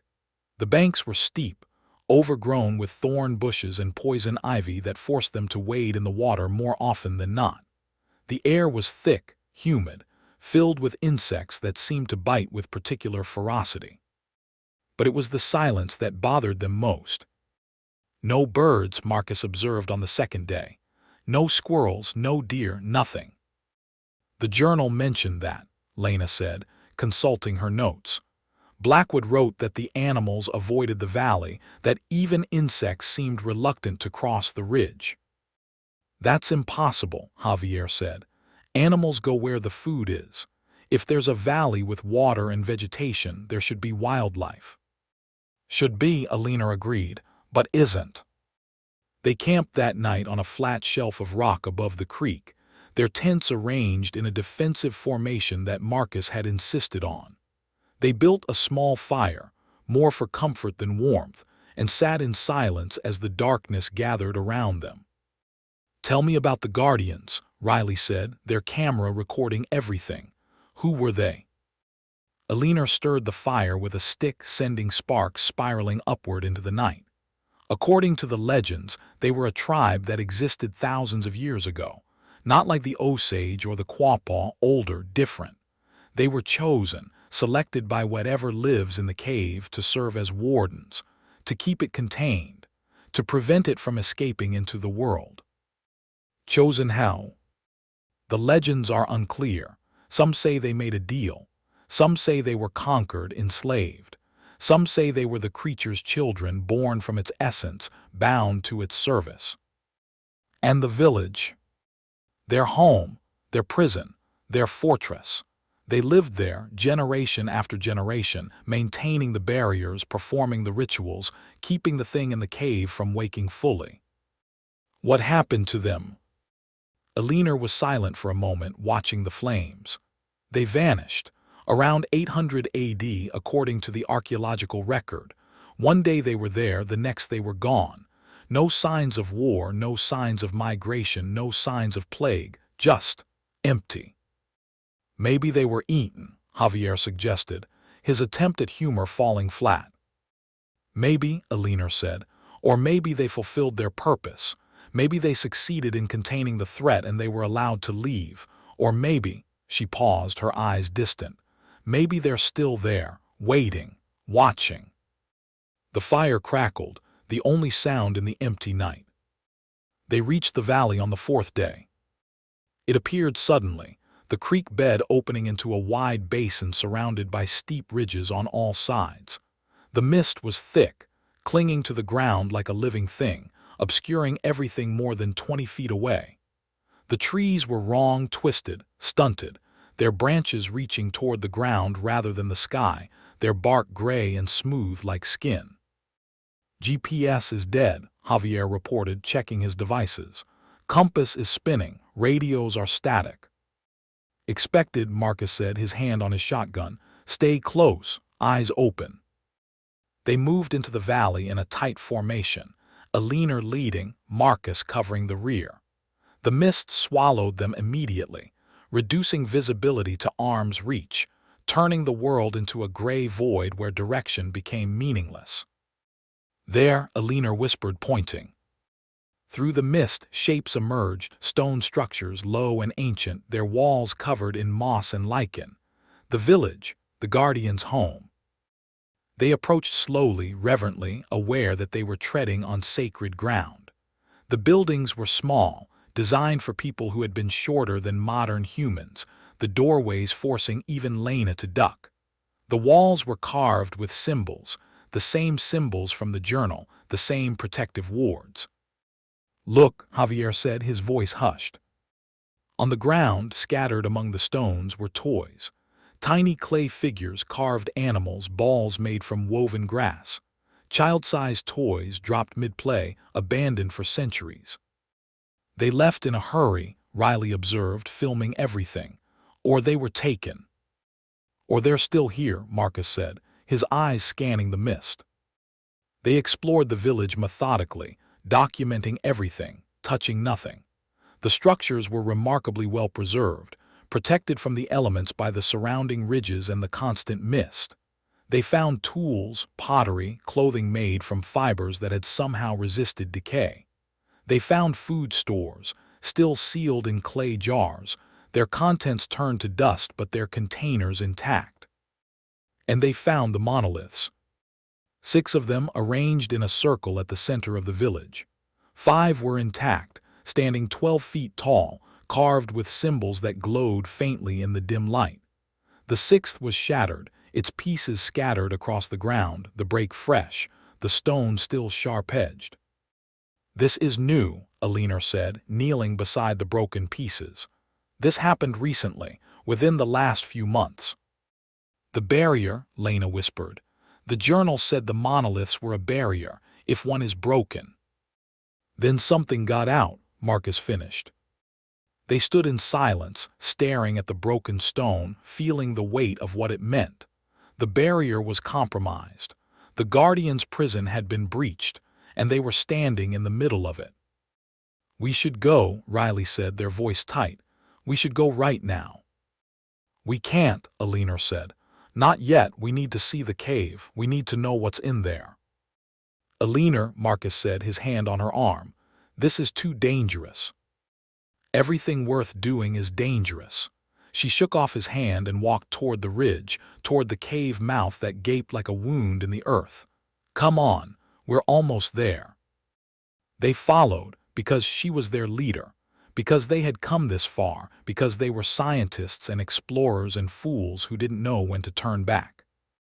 The cave mouth was flanked by the 5 intact monoliths, their symbols glowing brighter here, pulsing with a rhythm that matched Alina's heartbeat.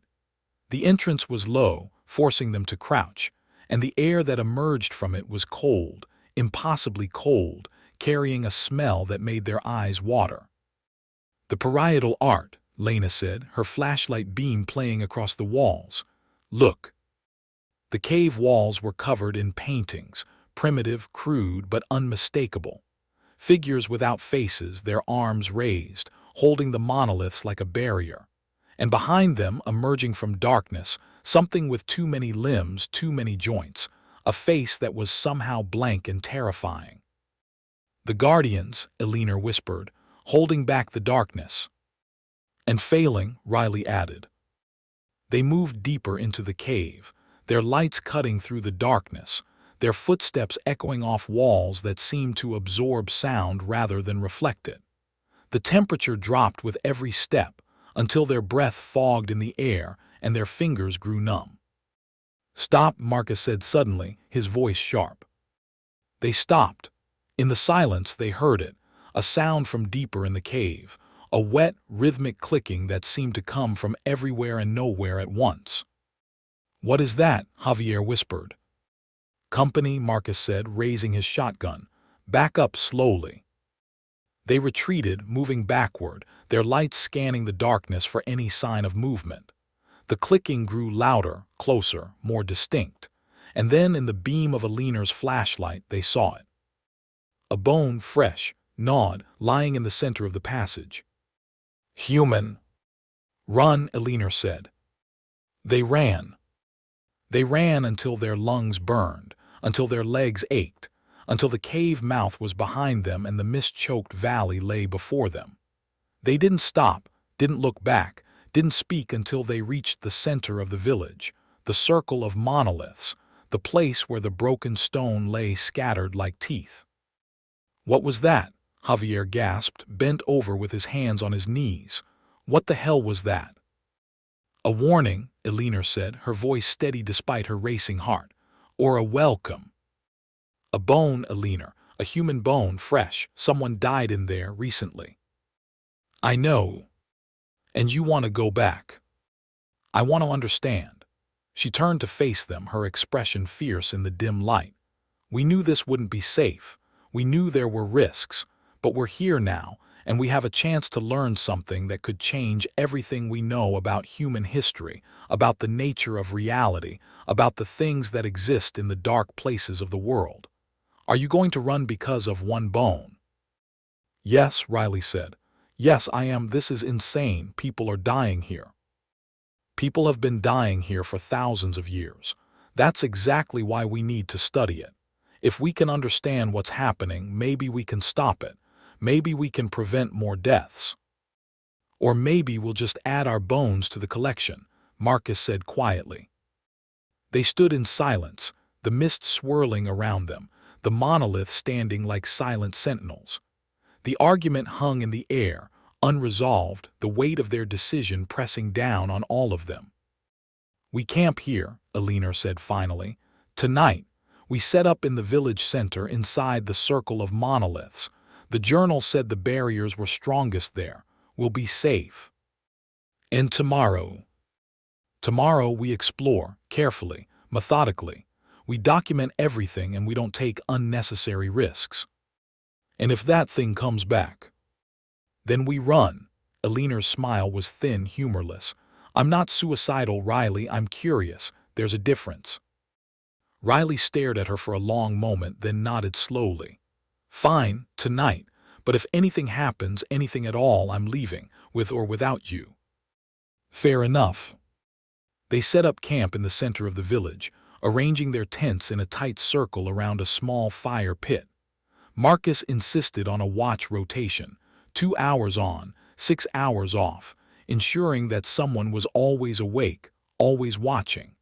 They built a fire, more for psychological comfort than warmth, and sat in silence as the darkness gathered.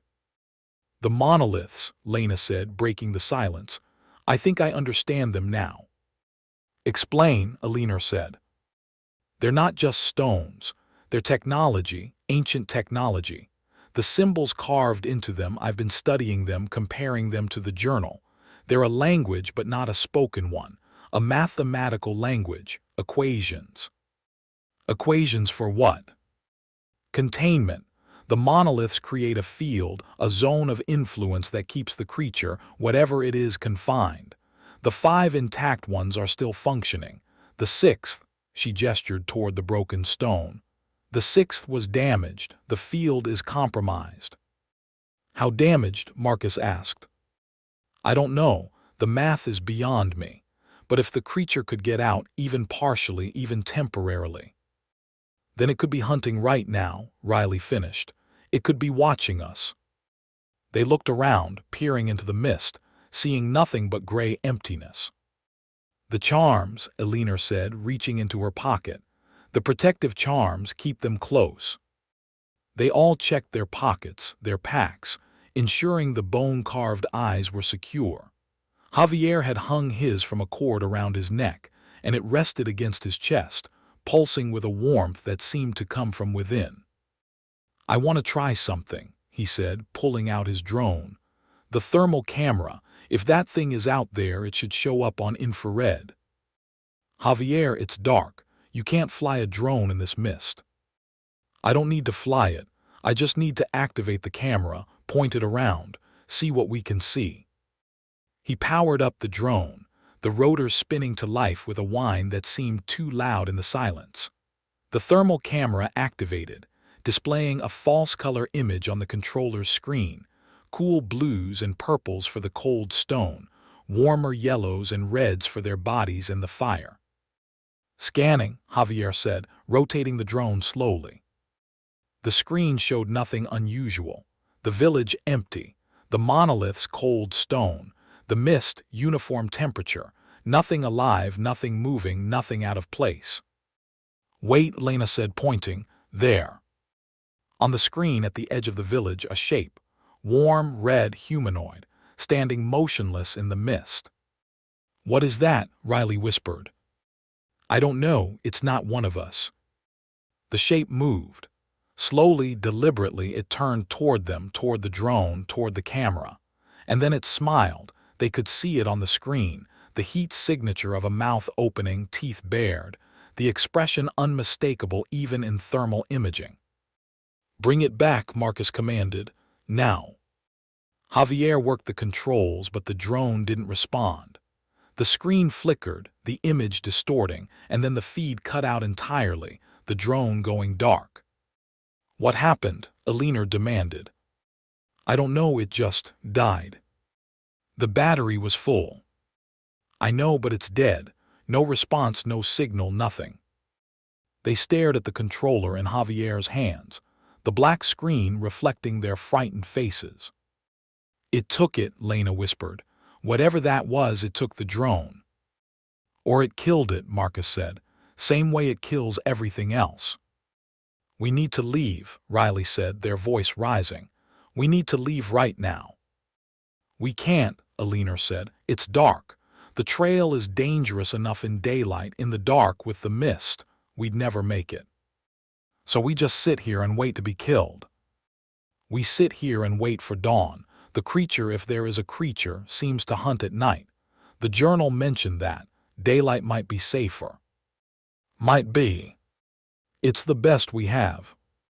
They settled in for the night, tense and afraid, jumping at every sound, every shadow.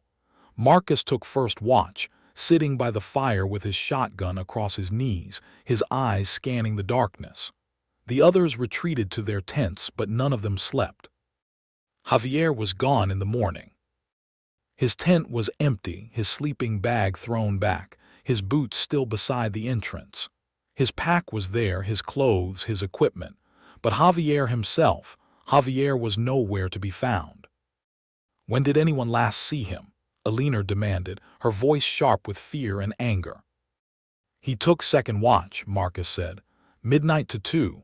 I woke Lena at 2, and when I checked his tent at 6. Gone. Gone. They searched the village, calling his name, finding nothing. No tracks, no signs of struggle, no indication of where he had gone or how he had been taken. It was as if he had simply vanished, erased from existence. The drone, Riley said, their camera recording despite their shaking hands. Last night, the thing on the thermal camera, it was watching us, waiting. For what? For one of us to be alone, to be vulnerable. They found the drone at the edge of the village, its body crushed, its camera shattered, its memory card removed. Of Javier there was no sign. We need to search the cave, Alina said. No, Marcus said. We need to leave now while we still can. Javier could be alive, he could be hurt, he could need our help. He's dead, Alina. You know he's dead. That thing took him the same way it took whoever owned that bone. We don't know that. We know enough. They argued for an hour, voices rising, accusations flying. Alina wanted to search to find Javier, to understand what had happened. Marcus wanted to run, to survive, to get the others out while they still could. Lena and Riley were caught between them, wanting to help, wanting to live, paralyzed by indecision. In the end, compromise won. We searched the village, Alina said, thoroughly. If we find nothing, if there's no sign of him, we leave, today. And the cave? We don't go in the cave. Not without Javier, not without more information. Marcus nodded reluctantly. 1 hour, then we pack and go.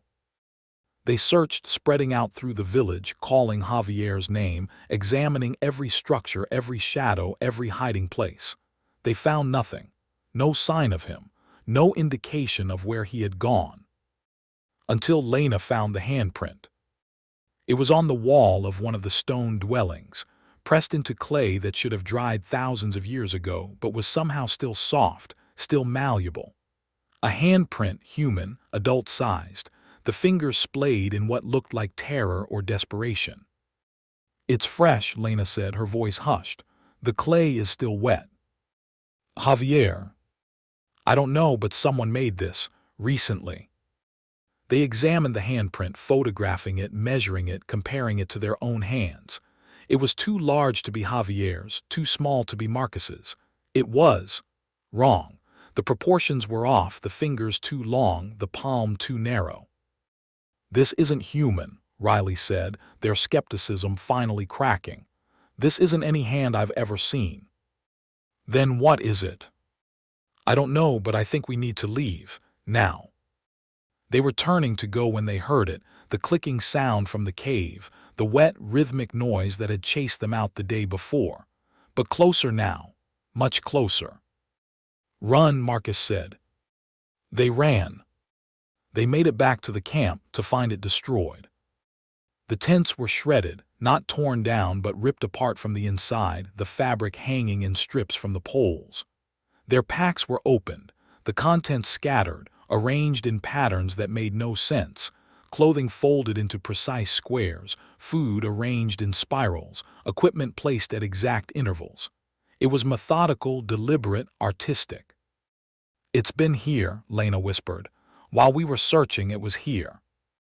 Javier's pack, Alina said, rushing to the remains of his tent. His laptop, his hard drives. The equipment was gone, not destroyed, not scattered, but gone, taken. It wanted his data, Riley said, his research, his recordings. Why? Because knowledge is power, because it wanted to know what we know, because, Riley paused, their face pale, because it's learning. They gathered what they could salvage, weapons, water, emergency rations, and prepared to leave. But as they turned toward the trail, toward the creek bed and the route out of the valley, they saw it. The mist had thickened, become solid, a wall of gray that blocked their path. They could see the trail entrance, could see the way out, but between them and escape was something else. A shape, tall and thin, standing motionless in the fog. Don't look at it, Marcus said, his voice low. Don't make eye contact, back away, slowly. They backed away, moving toward the village center, toward the circle of monoliths. The shape didn't follow, didn't move, just stood there, watching, waiting. It won't let us leave, Lena said. It's blocking the trail. Then we find another way. There is no other way. The ridges are too steep. The creek is the only exit. Then we wait for it to move. They waited, huddled in the center of the village, surrounded by the monoliths, watching the shape in the mist. Hours passed. The sun rose higher, but the light never seemed to reach the valley floor, the mist diffusing it into a gray twilight that never brightened. It's playing with us, Riley said. It's not killing us, it's toying. Cats play with mice before they eat them, Marcus agreed. It's enjoying this. Then we stop playing. Alina stood, her expression hardening. We go to the cave. Alina, no. Javier is in there, or his body is, and if there's any chance he's alive, any chance at all, we have to try. And if he's dead, then we find out what killed him. We find out how to stop it. We find out how to get out of here alive. Marcus stared at her, his jaw tight, his eyes conflicted. You're going to get us all killed. Maybe, but I'm not leaving Javier to die alone in the dark. He's already dead. Then I'll bury him. They went to the cave.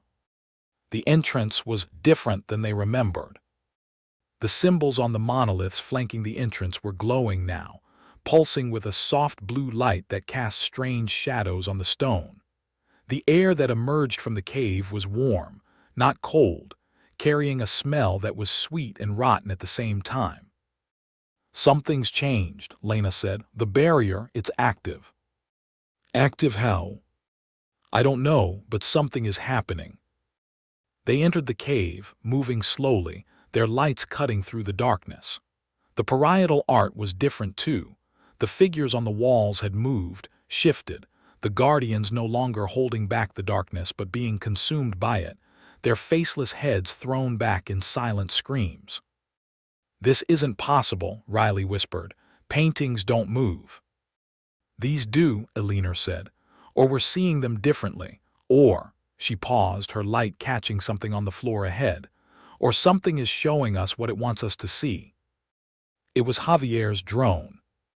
Not crushed, not destroyed, but placed carefully on a flat stone, its camera facing them, its red recording light blinking steadily. It was filming them. Something was filming them. "Don't touch it," Marcus warned. "It's recording." "I know, let it." They moved past the drone, deeper into the cave, following the passage that sloped downward into the earth. The temperature rose as they descended, the air becoming thick, humid, difficult to breathe. The clicking sound grew louder, closer, more distinct. "There," Lena said, her voice barely audible. The passage opened into a chamber, vast and dark, its ceiling lost in shadow. And in the center of the chamber, arranged in a circle, were 6 stone monoliths, identical to the ones in the village, but larger, older, their symbols glowing with intense blue light. "The inner barrier," Eleanor breathed, "the real prison." And inside it, Riley's voice trailed off. In the center of the monoliths, held in place by the light, was something that defied description. It was a shape, a form, but it shifted and flowed like liquid, like smoke, like darkness given substance. It had limbs, too many limbs, jointed wrong, bending in directions that made their eyes hurt. It had a face, or faces, dozens of them, merging and separating, human and inhuman, beautiful and terrible. And it had eyes. Hundreds of them, thousands of them, covering every surface, every limb, every face, all of them open, all of them watching, all of them focused on the 4 humans who stood at the chamber's edge. "We see you," a voice said, and it came from everywhere, from the walls, from the air, from inside their own heads. "We have been waiting." "What are you?" Eleanor demanded, her voice shaking. "We are the hollow. We are the dark. We are what was before your kind crawled from the mud." "Why are you here? Why this place?" "We are contained, bound, chained by those who came before, those who knew our names and used them to imprison us." "The guardians." "Yes, the wardens, the watchers. They built their barriers, their prisons, their cages, and they maintained them generation after generation, keeping us trapped in the dark." "What happened to them?" The creature, if it could be called a creature, laughed, a sound like breaking glass, like tearing metal. "They failed, as all things fail, as you will fail. The last of them died 8 centuries ago, and the barriers weakened. We have been pushing, pressing, testing the walls of our prison, and now," the voice shifted, became almost gentle, almost kind. "Now the walls are thin. Now the barriers are breaking. Soon we will be free." "No," Eleanor said. "We'll stop you, we'll repair the barriers, we'll—" "You will do nothing. You are food. You are eyes. You are perspective. We will wear you, see through you, know what you know, and then we will be free." The monoliths flared, the light intensifying, and the creature screamed, a sound of rage and pain and terrible ancient hunger. "The barriers hold," it screamed. "For now they hold, but they are weakening. One is broken, one is shattered. And when the rest fall, we will walk in your world, and you will know fear such as your kind has never known." "Where is Javier?" Eleanor shouted. "What did you do with him?" "The young one, the one with the machines." The creature's many faces smiled, all of them at once, a nightmare of teeth and eyes. "We took him. We took his eyes, we see through him now, we know what he knew. We see his memories, his fears, his hopes, and soon we will wear his face. He's dead. He is changed, as you will be changed, as all will be changed. Marcus raised his shotgun. Let him go now. Your weapons cannot harm us. Your threats are meaningless. We are beyond your comprehension, beyond your science, beyond your gods. Then why are you still here? Elinor asked. If you're so powerful, why haven't you escaped? The creature was silent for a moment, its form shifting, its eyes blinking in unison. The barriers are stronger than we expected. The Guardians built well. Even with one broken, the others hold. For now. For now, Elinor repeated, but not forever. Nothing is forever, not even imprisonment. Then we have time, time to understand, time to prepare, time to stop you. The creature laughed again, and this time the sound was almost admiring. You are brave, little one, brave and foolish. We like you. We will enjoy wearing your eyes. You'll have to catch me first. Elinor turned and ran, and the others followed, sprinting through the passage, past the drone that still recorded, past the shifting paintings, past the glowing monoliths and into the mist-choked valley. Behind them, the creature's laughter followed, echoing off the stone, promising that the chase was only beginning. They ran until they couldn't run anymore, until their lungs burned and their legs gave out and the cave was a distant memory behind them. They collapsed in the center of the village, surrounded by the monoliths, gasping for breath, their hearts hammering against their ribs. It's still in there, Lena panted, trapped, contained. For now, Marcus said, but one monolith is broken, the barrier is compromised. Then we fix it, we find a way to repair the damage. With what? We don't even understand how they work. We learn, we study, we. The sound of rotors cut through the air, drowning out her words. They looked up, squinting against the gray sky, and saw them. 3 black helicopters descending through the mist, their searchlights sweeping across the village. Who is that? Riley demanded. Who knows we're here? No one, Elinor said. We didn't tell anyone, we didn't file a flight plan. Then who are they? The helicopters touched down in a clearing near the village, their rotors slowing but not stopping. Figures emerged, soldiers, armed and armored, moving with the precision of trained professionals. And at their head, a man in a uniform that bore no insignia, his face scarred, his eyes hard. Dr. Elinor Voss, he said, his voice carrying across the distance. My name is Major Ellington. I'm here to extract you. Extract us. Elinor stood, her fear giving way to anger. Who the hell are you? How did you find us? We've been monitoring this site for decades. Satellite surveillance, seismic sensors, electromagnetic detectors. We knew the moment you entered the valley. We've been waiting for you to emerge. Waiting while we were in danger, while one of our team was taken. We couldn't intervene, not without compromising the containment. The containment, Marcus stepped forward, his shotgun raised. You know about that thing, you know what's in that cave. We know, we've always known. Ellington walked toward them, his soldiers fanning out behind him. Dr. Voss, I understand you're upset. I understand you've lost someone. But I need you to listen to me very carefully. This situation is far more dangerous than you realize, and we need your help to prevent a catastrophe. Our help? You just said you've been monitoring this for decades. What could we possibly offer? Knowledge. Ellington stopped 10 feet away, his scarred face unreadable. You spoke with it. You survived an encounter. That makes you valuable. That makes you necessary. We didn't speak with it. It spoke to us. It threatened us. It killed our friend. Yes, and it will kill more unless we stop it, unless we repair the barrier, unless we contain it permanently. Elinor studied him, looking for deception, for madness, for anything that would explain his presence here. Who do you work for? An organization that doesn't exist. A department that has no name. We deal with threats that the public can't know about, threats that would cause panic if they were revealed. Like monsters in caves.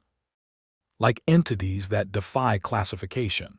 Like forces that predate human civilization. Like things that want to consume reality itself.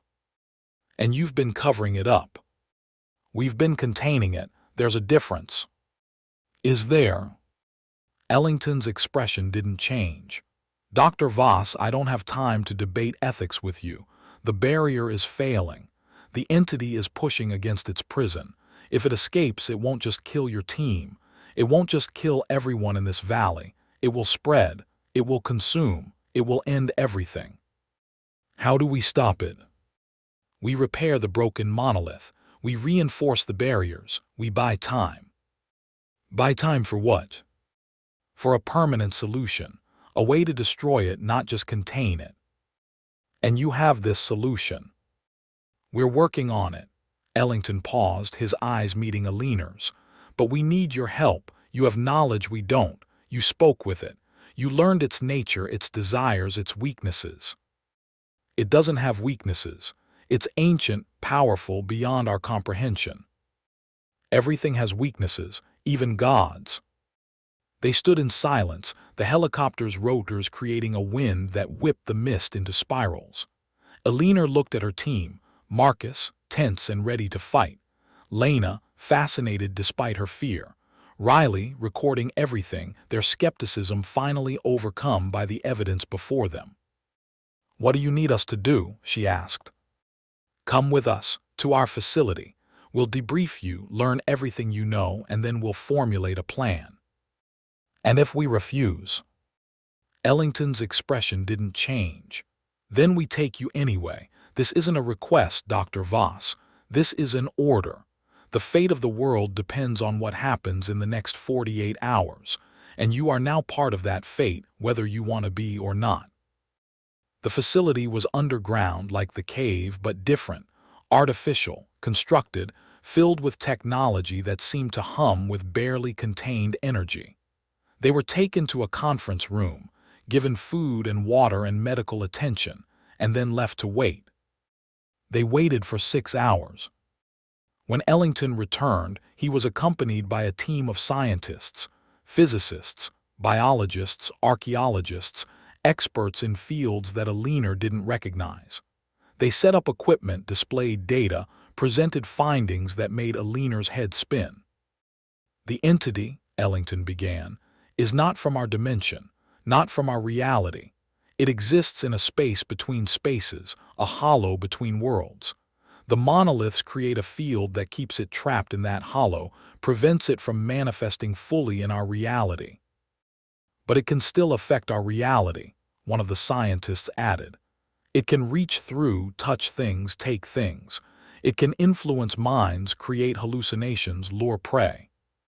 And it can wear faces, Lena said. It said it took Javier's eyes, that it would wear his face. Yes, Ellington nodded. It collects perspectives. It wears the eyes of its victims, sees through them, understands them, and then it can mimic them perfectly, indistinguishably. So Javier could still be alive, Alina said. It could be wearing him, using him. Possibly, but unlikely, the process. It's not gentle, the victims don't survive. Then he's dead. Yes. Alina closed her eyes, feeling the weight of the loss.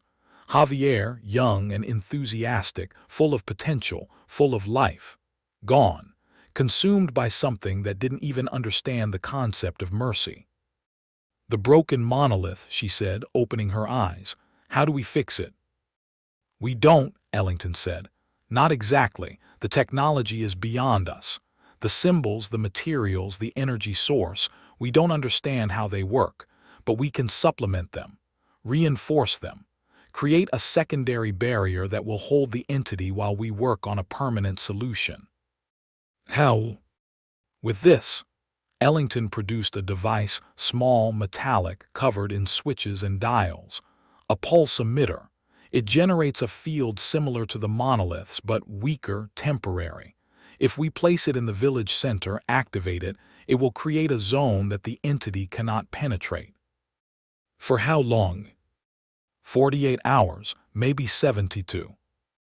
And then, we need to have a permanent solution ready, or we need to evacuate and seal the valley. Permanently. Seal it how? Nuclear option. The room went silent. Alina stared at Ellington, waiting for him to say he was joking. He didn't. You're serious? Deadly serious. If the entity escapes, if it gets out of this valley, it will spread. It will consume cities, countries, continents. It will end human civilization. A tactical nuclear strike would destroy the valley, collapse the cave, bury the entity under tons of radioactive rock. It might not kill it, we don't know if it can be killed, but it would contain it. Permanently. And kill everyone in the area. A necessary sacrifice. No, Alina said. No, I won't be part of that. You don't have a choice. I always have a choice. They stared at each other, the weight of the situation pressing down on both of them. Finally, Ellington nodded. Then help us find another way. Help us understand the entity, its weaknesses, its nature. Help us find a way to destroy it without destroying the valley. And if we can't, then we use the nuclear option, and we hope that it's enough. They worked through the night, Alina and her team sharing everything they had learned. The journal, the symbols, the conversation with the entity. The scientists listened, recorded, analyzed, looking for patterns, for weaknesses, for anything that could be exploited. It wants eyes, Lena said, reviewing her notes. That's the key. It collects eyes, wears them, sees through them. So, Ellington asked. So what if we give it eyes? Eyes that see something it doesn't want to see. Like what? I don't know. But if we could create a perspective that was toxic to it, that hurt it somehow. How do you create a toxic perspective? We don't, Alina said slowly, but the Guardians did. She pulled out the bone charms, the protective eyes that she had found in the archive. These, the journal said they protected Blackwood, kept him safe for 3 days. Charms, superstition. No, technology. Ancient technology. The Guardians created these to protect themselves, to create a barrier that the entity couldn't penetrate. How do they work? I don't know, but they do. I felt it in the valley. When I held one, I felt safe, protected. Placebo effect. Or real protection. Alina held up the charm, the carved eye catching the light. What if these create a field like the monoliths? A small field, personal, that keeps the entity at bay. Then why didn't they save Javier?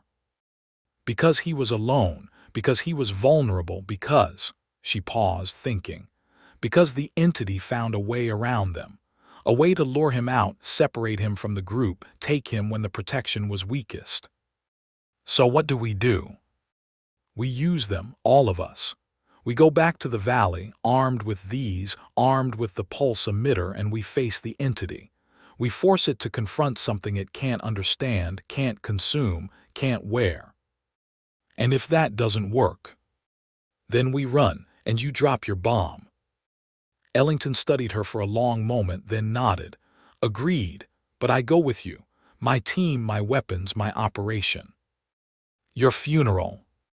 If it comes to that. They returned to the valley at dawn. The helicopters descended through the mist, depositing Alina, her team, Ellington, and a squad of 12 soldiers armed with weapons that Alina didn't recognize. Rifles with bronze-tipped rounds, devices that hummed with contained energy, technology that seemed to blur the line between science and magic. The bronze, Ellington explained, seeing her interest. It's an alloy that the entity can't tolerate. It disrupts its form, prevents it from manifesting fully.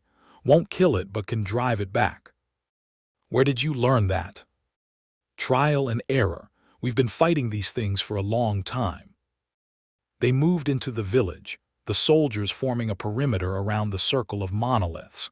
The mist was thinner today, the sun managing to penetrate the valley for the first time since their arrival. But the light brought no comfort. It revealed the village in stark detail, The ancient stones, the scattered toys, the broken monolith with its sharp edges and scattered pieces. "Set up the emitter," Ellington commanded. His soldiers moved to obey, placing the device in the center of the monolith circle, activating it with a series of switches. It hummed to life, a low frequency that made Aliner's teeth ache, and the air around it seemed to shimmer, to bend, to create a zone of distortion that the eye couldn't quite focus on. "Field active," a technician reported. "Coverage radius 50 meters. Good, now we wait." For what? For it to come to us. They waited. Hours passed. The sun climbed higher, the mist burned away, and the valley was revealed in full, ancient, desolate, haunted. The soldiers stood at attention, their weapons ready, their eyes scanning the ridges, the caves, the shadows. "It's not coming," Riley said. "It's afraid."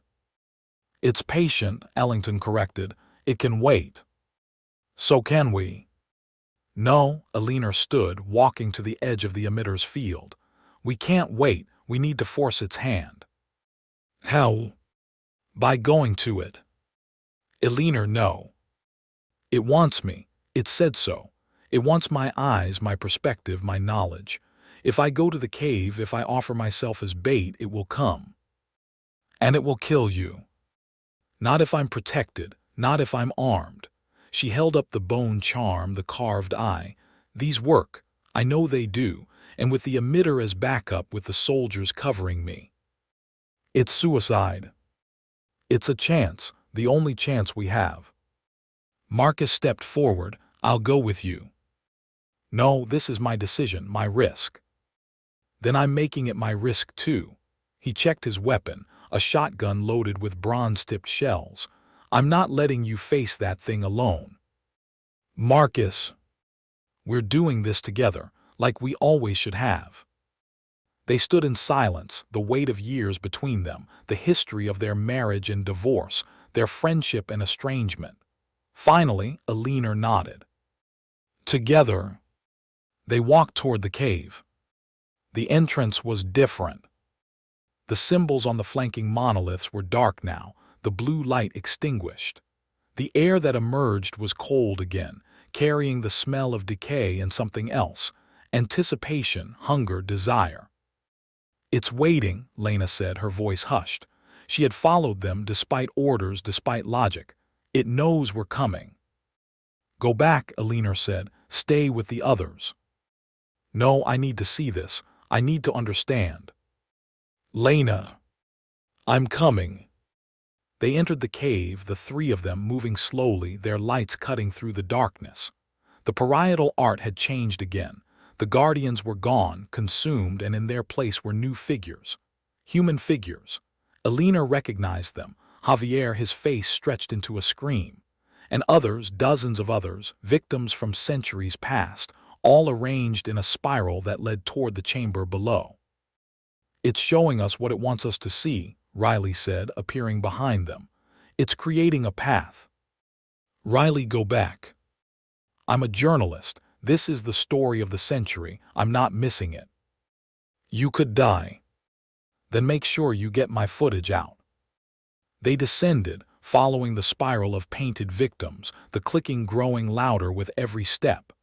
The temperature dropped, then rose, then dropped again, as if the cave itself were breathing. "There," Marcus whispered. The chamber opened before them, vast and dark, the 6 monoliths standing in their circle, their symbols glowing faintly. And in the center, held by the light, the entity waited. It had changed. Before it had been formless, shifting, a mass of darkness and eyes. Now it had shape, substance, definition. It stood on 2 legs, too many legs, jointed wrong, but legs nonetheless. It had arms, too many arms, reaching, grasping. And it had a face. Javier's face. "Dr. Voss," it said, and the voice was Javier's voice, perfect, indistinguishable. "You came back." "Let him go," Aliner said, her voice shaking. "Release him." "We cannot release what we have consumed. He is part of us now, as you will be." "No." "Yes." The thing with Javier's face smiled, and the expression was wrong, twisted, inhuman. "We have been waiting for you. We have been watching. We know your fears, your doubts, your guilt. We know about Chicago, about the man you killed, about the eyes you took." "I didn't take any eyes." "Didn't you? You looked into his eyes as he died. You saw his perspective. You took his final moments. You are one of us, Eleanor. You have always been one of us." "No." "Yes." The entity moved, flowing toward them, reaching with Javier's hands, smiling with Javier's teeth. "Join us. Become what you were meant to be. See what we see. Know what we know." Eleanor raised the bone charm, the carved eye, and the entity stopped. It recoiled, hissing, its form shifting, becoming less defined, more chaotic. "What is that?" it demanded, and the voice was no longer Javier's but something older, deeper, more terrible. "Where did you get that?" "From the Guardians, from the ones who imprisoned you. They are dead, gone, dust. But their technology remains, their protection, their eyes." "Give it to us." "No." "Give it to us." The entity screamed, and the sound was physical, a force that threw them back, that made their ears bleed, that cracked the stone beneath their feet. Eleanor held firm, the charm burning hot in her hand, the carved eye seeming to glow with its own light. "You can't have it. You can't have any of us. We will have you. We will have all of you. We will wear your eyes and walk in your world and consume everything you love." "Not if we stop you." "You cannot stop us. We are eternal. We are infinite. We are." The pulse emitter activated. The sound reached them from the village above, a frequency that made the air itself vibrate, that created waves of force that rolled through the cave like a physical thing. The entity screamed again, but this time the scream was pain, agony, fear. Now, Ellington's voice echoed through the cave, amplified by some device. "Fire." The soldiers poured into the chamber, their bronze-tipped rifles blazing, their rounds striking the entity, tearing through its form, disrupting its substance. The entity thrashed, reaching for the monoliths, for the walls, for anything that could anchor it, but the pulse emitter held it in place, the field preventing it from escaping. "More," Ellington shouted. "Keep firing." Eleanor watched, the charm burning in her hand as the entity was torn apart, its form dissolving, its eyes popping one by one, its screams fading into silence. It fought, oh how it fought, reaching with limbs that stretched impossibly far, striking soldiers who were too slow to dodge, crushing them against the stone. But the bullets kept coming, the pulse emitter kept humming, and slowly, inevitably, the entity began to die. "It's working," Lena screamed. "It's dying." "No," Eleanor whispered. "It's not dying, it's changing." She saw it in the moment before the end, the truth of what was happening. The entity wasn't being destroyed. It was being forced back, compressed, pushed into the hollow between worlds. The pulse emitter wasn't killing it. It was sealing it, trapping it, imprisoning it once again. "Stop," she shouted. "Stop firing." "What?" Ellington turned to her, his scarred face confused. "Why?" "It's not dying, it's escaping. Into the hollow, into the space between. If we seal it there, we lose our chance to destroy it. We need to keep it here in our world where it can be killed." "How?" "The monoliths, the original barrier. We need to repair the sixth. We need to complete the circle." "We can't, we don't know how." "I do." Eleanor held up the charm, the carved eye. "This is the key. This is how they did it. The Guardians didn't just build barriers. They became barriers. They gave themselves to the prison, became part of it, sacrificed their eyes, their perspective, their humanity to keep the entity contained." "You're talking about sacrifice." "I'm talking about victory." She walked toward the entity, the charm held high, the carved eye blazing with light. The entity saw her coming, saw what she intended, and screamed, a sound of pure terror, of ancient fear. "No," it shrieked. "You cannot, you would not." "I would," Eleanor said. "For Javier, for the Guardians, for everyone you've consumed." She reached the center of the monoliths, the place where the entity was trapped, and she raised the charm above her head. "I give you my eyes," she said, "my perspective, my humanity. I become the barrier, I become the guardian." "Eleanor, no," Marcus shouted, running toward her. But it was too late. The charm blazed, the light expanding, filling the chamber, consuming everything. Eleanor felt herself being pulled apart, her consciousness stretching, her perspective multiplying. She saw through the entity's eyes, saw its fear, its hunger, its endless loneliness. She saw through the guardian's eyes, saw their sacrifice, their courage, their hope. She saw through Javier's eyes, saw his final moments, his terror, his acceptance.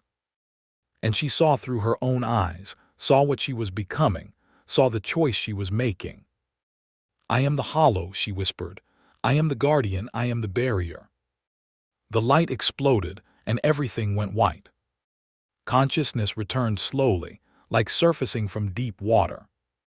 Eleanor opened her eyes, or tried to.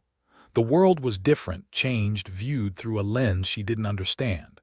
She saw multiple perspectives at once. Her vision split into fragments that showed the cave from every angle simultaneously. She saw herself, standing in the center of the monoliths, surrounded by light, her body glowing with an inner radiance. She saw Marcus rushing toward her, his face contorted with fear and love and loss. She saw Lena and Riley huddled together, their eyes wide with awe and horror. She saw Ellington and his soldiers, their weapons lowered, their expressions of disbelief. And she saw the entity. It was trapped, compressed, forced into a space smaller than a pinhead, held in place by the force of her will, by the sacrifice she had made. She could feel it, struggling, screaming, raging against its prison. But it couldn't escape. The barrier was complete. The sixth monolith was restored. She was the sixth monolith. "Eleanor," Marcus reached her, grabbed her, shook her. "Eleanor, talk to me, say something." "I see," she whispered, and her voice was different, layered, echoing. "I see everything." "What did you do? What happened?" "I became the barrier. I gave my perspective, my eyes." She raised her hands, looked at them, saw them through 1,000 different viewpoints. "I am the guardian now." "No, no, you can't." "I can, I did." She turned to face him, and Marcus recoiled. Her eyes were wrong. They were too many, clustered on her face like grapes, each one moving independently, each one focused on him with inhuman intensity. "Don't be afraid, Marcus. I'm still me. I'm still Eleanor." "You don't look like Eleanor." "I look like what I need to be, what the barrier needs me to be." She gestured toward the monoliths, the 5 ancient stones and the 6th that was somehow her, somehow both physical and not, present and absent, real and symbolic. The guardians were human once. They chose this. They sacrificed themselves to contain the threat, and now I've joined them. Can you come back?" "I don't know, maybe, if someone takes my place, if another guardian rises." She smiled, and the expression was almost human, almost warm. "But not yet. The entity is still strong. The barrier needs me." "For how long?" "As long as it takes." They extracted her from the cave. It was difficult, painful, requiring equipment that Ellington's team had never used before. Devices that could interact with the barrier, that could separate the human from the monolith, that could preserve both. They built a containment unit around her, a mobile prison that allowed her to move, to speak, to interact with the world, while maintaining her connection to the barrier. She was taken to the facility, the underground complex where Ellington's organization studied threats that shouldn't exist. She was examined, tested, interviewed, documented. They learned what they could, recorded what they understood, accepted what they couldn't explain. "You're stable," the lead scientist reported a week after the incident. "The barrier is holding. The entity is contained." "And me?" "You're changed. Your physiology, your neurology, your very DNA.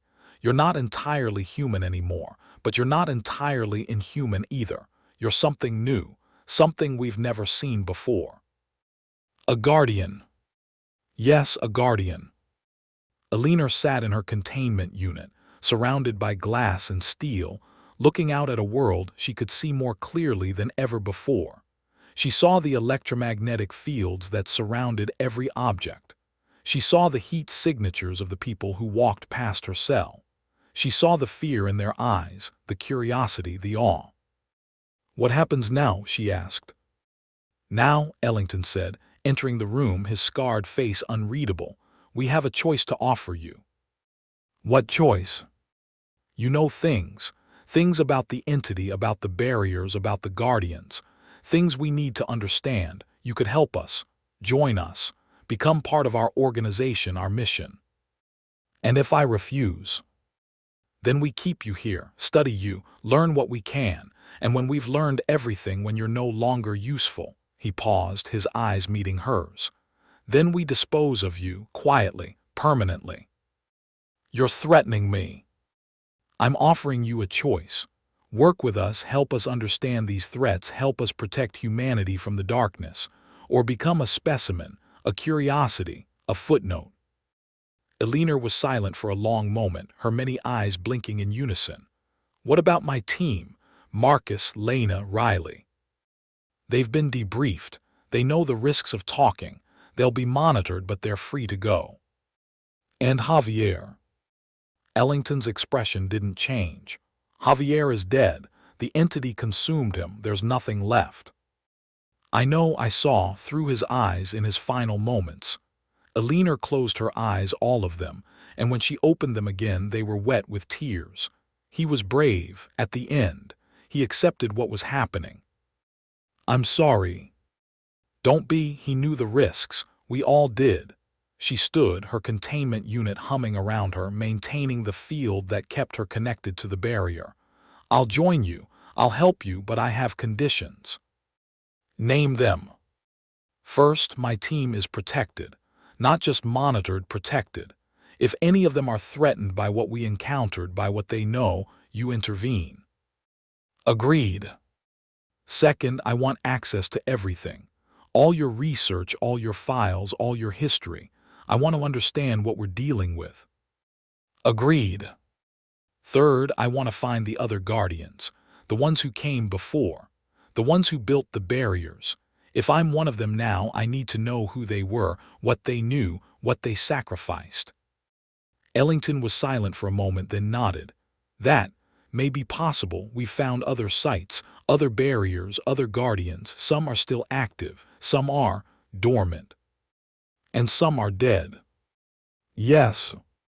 "Then we wake them, we find them, we learn from them." "That's dangerous. The barriers exist for a reason. Disturbing them could." "Could what?" "Release the entities. They're already trying to escape. The barriers are failing. We need to understand them, reinforce them, repair them, before it's too late." Ellington studied her, his scarred face unreadable. "You've changed, Dr. Voss.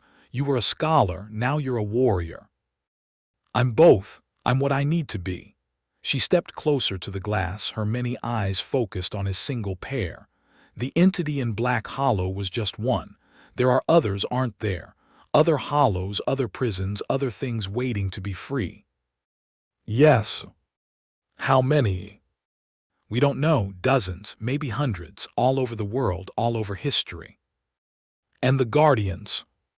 "Fewer, much fewer. Most are dead, some are, like you, changed, transformed, bound to their barriers."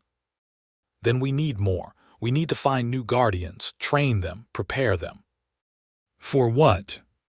"For the war that's coming. The war between the light and the dark, between the guardians and the hollow." Ellington smiled, a rare expression that transformed his scarred face. "Welcome to the organization, Dr. Voss. Welcome to the fight." Marcus visited her a week later. He looked older, tired, the weight of what he had witnessed etched into his face. He sat across from her containment unit, separated by glass that was reinforced with materials he didn't understand, and they talked. "You could have let me save you," he said. "You could have let me take your place." "No, this was my choice, my sacrifice." Why you?" "Because I was the only one who understood. the only one who could become what was needed. She reached out, placed her hand against the glass, and Marcus did the same, their palms separated by inches that might as well have been miles.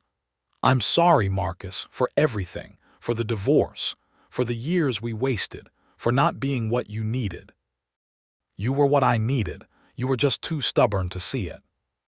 "I was too stubborn to see a lot of things."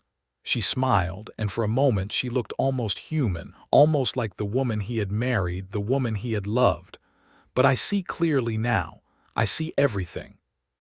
Is it worth it, the sacrifice, the change?" "I don't know yet. Ask me in a year. Ask me in 10 years.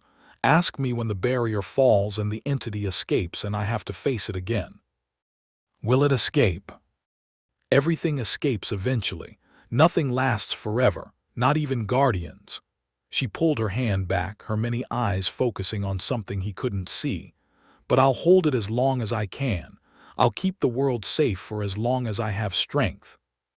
And when you run out of strength, then someone else will take my place, another guardian, another sacrifice." She turned to face him, her expression serious. "That's why I need you, Marcus. I need you to find them, the next guardians, the ones who will come after me." "How?" "The journal, the symbols, the bone charms, their clues, their tests. The guardians left them for those who would follow. Find them, decode them, prepare the next generation. And if I can't, then the world ends, simple as that." Marcus laughed, a bitter sound. "No pressure." "None at all." She smiled again, and this time it reached her eyes, all of them. "Thank you, Marcus, for coming, for caring, for everything. I'll come again. I know, and I'll be here, waiting, watching, guarding." He left, and Elena was alone with her thoughts, her many perspectives, her endless vigil. Lena came next. She was different, changed by what she had witnessed. The skepticism was gone, replaced by a hunger for knowledge that bordered on obsession. She had thrown herself into the research, deciphering the symbols, translating the languages, understanding the technology. The Guardians weren't just one tribe, she reported, her eyes bright with discovery. They were many, dozens of cultures separated by time and space, all connected by a single purpose: containment, protection, sacrifice. "How?" Elena asked. "We don't know, some kind of call, maybe, a summoning. When a barrier weakens, when an entity threatens to escape, the call goes out. And those who can hear it, those who are sensitive, they come, they serve, they sacrifice. Like me. Like you, but you're different. Most guardians are chosen. You chose yourself. You forced the transformation. That's never happened before." "What does it mean?" "It means you're stronger than the others, more connected to the barrier, more able to control it, but it also means," she paused, her expression troubled, "it also means you might be more vulnerable. The connection works both ways. The entity can reach you, influence you, maybe even consume you. I know, I feel it, in my dreams. In the moments when I let my guard down, it's still there in the hollow, waiting, watching, planning. Can it escape? Not yet. The barrier is strong, but it's not perfect. Nothing is perfect." Elena looked at her hands, at the skin that was slowly changing, becoming harder, more like stone. "I'm becoming part of it, the monolith, the barrier. In time, I won't be able to leave this form. I'll be trapped here forever, watching. Is there a way to free you? Only if another takes my place, only if another guardian rises." She looked up, her many eyes meeting Lena's single pair. "That's why I need you to continue the research. Find the others. Find the ones who can hear the call." "I'll try." "Do more than try, succeed. The world depends on it." Riley came last. They didn't speak at first, just sat in silence, the journalist and the guardian, separated by glass and steel and the gulf of what they had witnessed. Finally, Riley broke the silence. "I'm writing the story." "You can't, they won't let you." "I know, but I'm writing it anyway, for the future, for when the truth can be told." "And what is the truth?" Riley was silent for a moment, then spoke, their voice steady, their words careful. The truth is that we're not alone, that the world is older and stranger than we imagined, that there are things in the dark that want to consume us, and that there are people guardians who stand between us and the darkness. Will anyone believe it? No, not now, but someday, when the barriers fall, when the entities walk among us, then they'll know, then they'll remember. And they'll need guardians. Yes, they'll need guardians. Alina nodded, her many eyes blinking in unison. Then make sure they know, make sure they're ready. I will. Riley left, and Alina was alone again, surrounded by the hum of her containment unit, the weight of her responsibility, the endless vigil of the guardian. Months passed. Alina learned to control her new form, her new senses, her new reality. She learned to see through the barrier, to monitor the entity, to predict its movements and counter its strategies. She learned to communicate with the other guardians, those who were still active, still watching, still holding back the darkness. She learned that she was not alone. There were others like her, scattered across the globe, each bound to their own barrier, their own prison, their own endless vigil. Some were ancient, their humanity long forgotten, their forms transformed into something that barely resembled the people they had once been. Some were recent, still struggling with the transformation, still mourning the lives they had left behind. And she learned that the barriers were failing. Not just hers, all of them. Slowly, inevitably, the ancient technology was wearing out, the symbols fading, the monoliths crumbling. The entities were pushing, testing, finding weaknesses. It was only a matter of time before one broke through, before the darkness spilled into the world. We need a new solution, she told Ellington during one of their regular briefings. The barriers won't last forever. We need to find a way to destroy the entities, permanently. We've tried for decades, nothing works. Then we haven't tried hard enough. We haven't tried the right things. What do you suggest? Alina was silent for a moment, her many eyes focusing on something distant, something in the hollow between worlds. The entities want eyes, perspective, understanding. They consume identity, become what they consume. What if we gave them something that would destroy them, something that was toxic to their nature? Like what? I don't know yet, but I'm going to find out. She worked. She studied the entity in her barrier, learning its patterns, its desires, its fears. She discovered that it was lonely, desperately lonely, trapped in the hollow for millennia, hungry for connection, for understanding, for the perspective of others. It consumed not out of malice but out of need, a need to see, to know, to be. You're not evil, she told it during one of their conversations through the barrier. You're just hungry. We are what we are, the entity replied, its voice echoing from the hollow. We do what we must. And what you must is consume, destroy. We do not destroy, we transform, we become, we add to ourselves, we grow. By taking from others. By sharing, by joining, by becoming one with all we touch. That's not sharing, that's theft. Words, mere words. Words matter, intentions matter. Then tell us, guardian, what are your intentions? What do you seek? Alina was silent for a moment, considering. I seek to understand, to protect, to find a way for us to coexist. There is no coexistence, only consumption or containment.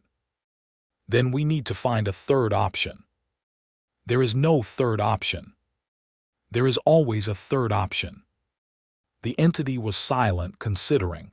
You are strange, guardian, different from the others. They accepted their fate. They became their barriers. They did not question. They did not seek.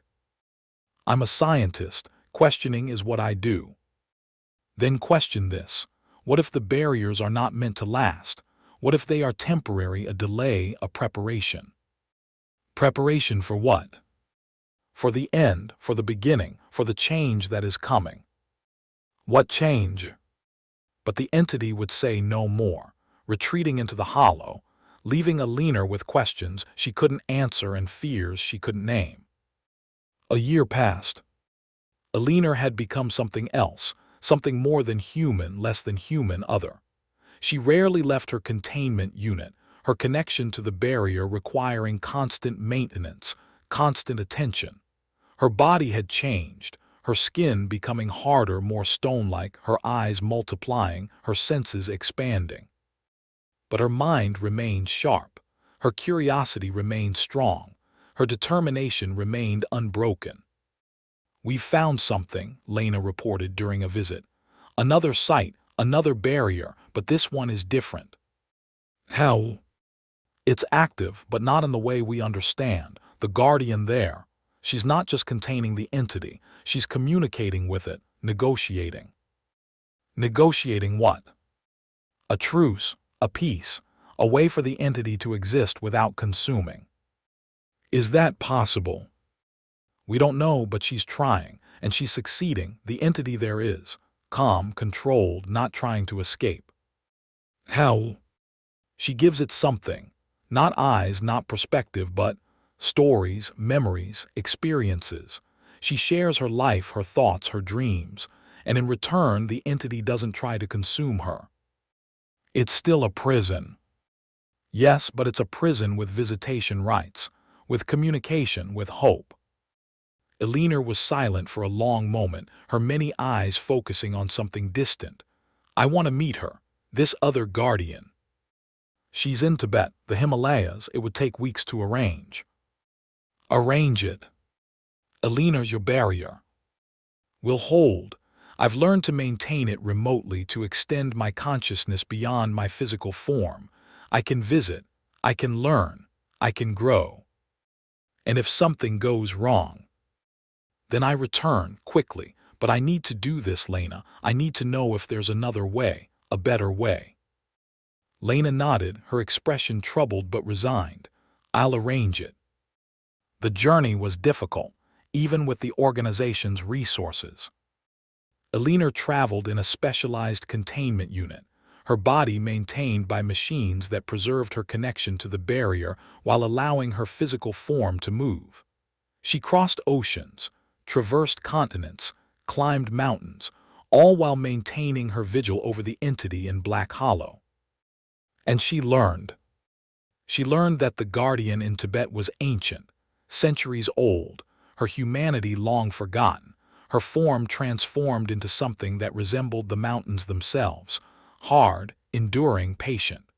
She learned that the entity there was different too, older, wiser, less hungry than the others. "We have found balance," the Tibetan guardian explained, her voice like wind through stone. "I give it stories, it gives me peace. We coexist." "But it's still trapped, still imprisoned." "Yes, but it is content, it does not struggle, it does not rage, it accepts its fate." "And when you die, when your barrier falls?" The guardian was silent for a moment. "Then another will take my place, or the entity will be free. That is the way of things." "There must be another way, a permanent solution." "There is no permanent solution, only temporary measures, only delays, only hope." Alina returned to Black Hollow with more questions than answers, more doubts than certainties. She continued her work, continued her vigil, continued her search for a way to end the threat permanently. And she waited. The end came suddenly. It was a Tuesday, ordinary, unremarkable. Alina was in her containment unit monitoring the barrier when she felt it, a shift, a change, a weakening. The sixth monolith, the one that was her, that was part of her, began to crack. "No," she whispered, her many eyes widening. "No, not yet, not now." But the cracking continued, the stone splitting, the barrier weakening. The entity felt it too, pushing against its prison, testing the weaknesses, finding the gaps. "Guardian," it whispered, its voice echoing through the hollow. "The time has come, the barrier falls, we will be free." "No," Alina said, pouring all her strength into the barrier, all her will, all her being. "I won't let you. You cannot stop it, you can only delay, only postpone." "Then I'll delay, I'll postpone. I'll hold you here until another takes my place. There is no other. You are the last, the final guardian. When you fall, we all fall. No. Yes. The barrier cracked further, the stone splitting, the light fading. Alina felt herself being pulled apart, her consciousness stretching, her form dissolving. She was dying. She knew it. The barrier was killing her, consuming her, using her up. But she held on. Marcus, she called, her voice echoing through the facility. Lena, Riley, anyone help me. They came, rushing to her containment unit, watching in horror as her form dissolved, as the barrier cracked, as the entity pushed through. What can we do? Marcus demanded. Take my place, become the guardian. How? The charms, the bone eyes, touch them, accept them, become what I am. We can't. You must, or the entity escapes, or the world ends. They looked at each other, the three of them, Marcus and Lena and Riley. They looked at the charms, the carved eyes, the ancient technology. I'll do it, Marcus said. No, Lena said, I will. We all will, Riley said, together. They touched the charms, the bone eyes, and the transformation began. It was painful, terrifying, overwhelming. They felt themselves being pulled apart, their consciousness expanding, their perspectives multiplying. They felt the barrier, the entity, the hollow, all of it becoming part of them, all of them becoming part of it. And they held. The barrier stabilized, the cracking stopped. The entity was pushed back, contained, imprisoned once again. But now there were three guardians where there had been one. Three perspectives, three sacrifices, three lives given to the endless vigil. Alina, Marcus whispered, his voice echoing, layered, transformed. Are you there? I'm here, she replied, her consciousness part of the barrier, part of them, part of everything. I'm always here. What do we do now? We guard, we watch, we wait. For what? For the end, for the beginning, for the change that is coming. They stood in their containment, three guardians where there had been one, their many eyes watching, their many perspectives seeing, their endless vigil beginning. And in the hollow, the entity waited. Patient, hungry, hopeful. 5 years later, a team of archaeologists entered Black Hollow. They found the village, the monoliths, the cave. They found the containment unit, empty now, abandoned. They found the journals, the records, the evidence of what had happened. And they found the sixth monolith. It was intact, standing tall, its symbols glowing with soft blue light. But when they examined it closely, when they touched its surface, they felt something else. A presence, a consciousness, a watching. It's warm, one of them said, pulling their hand back. The stone is warm. Impossible, another replied. Stone doesn't generate heat. This stone does.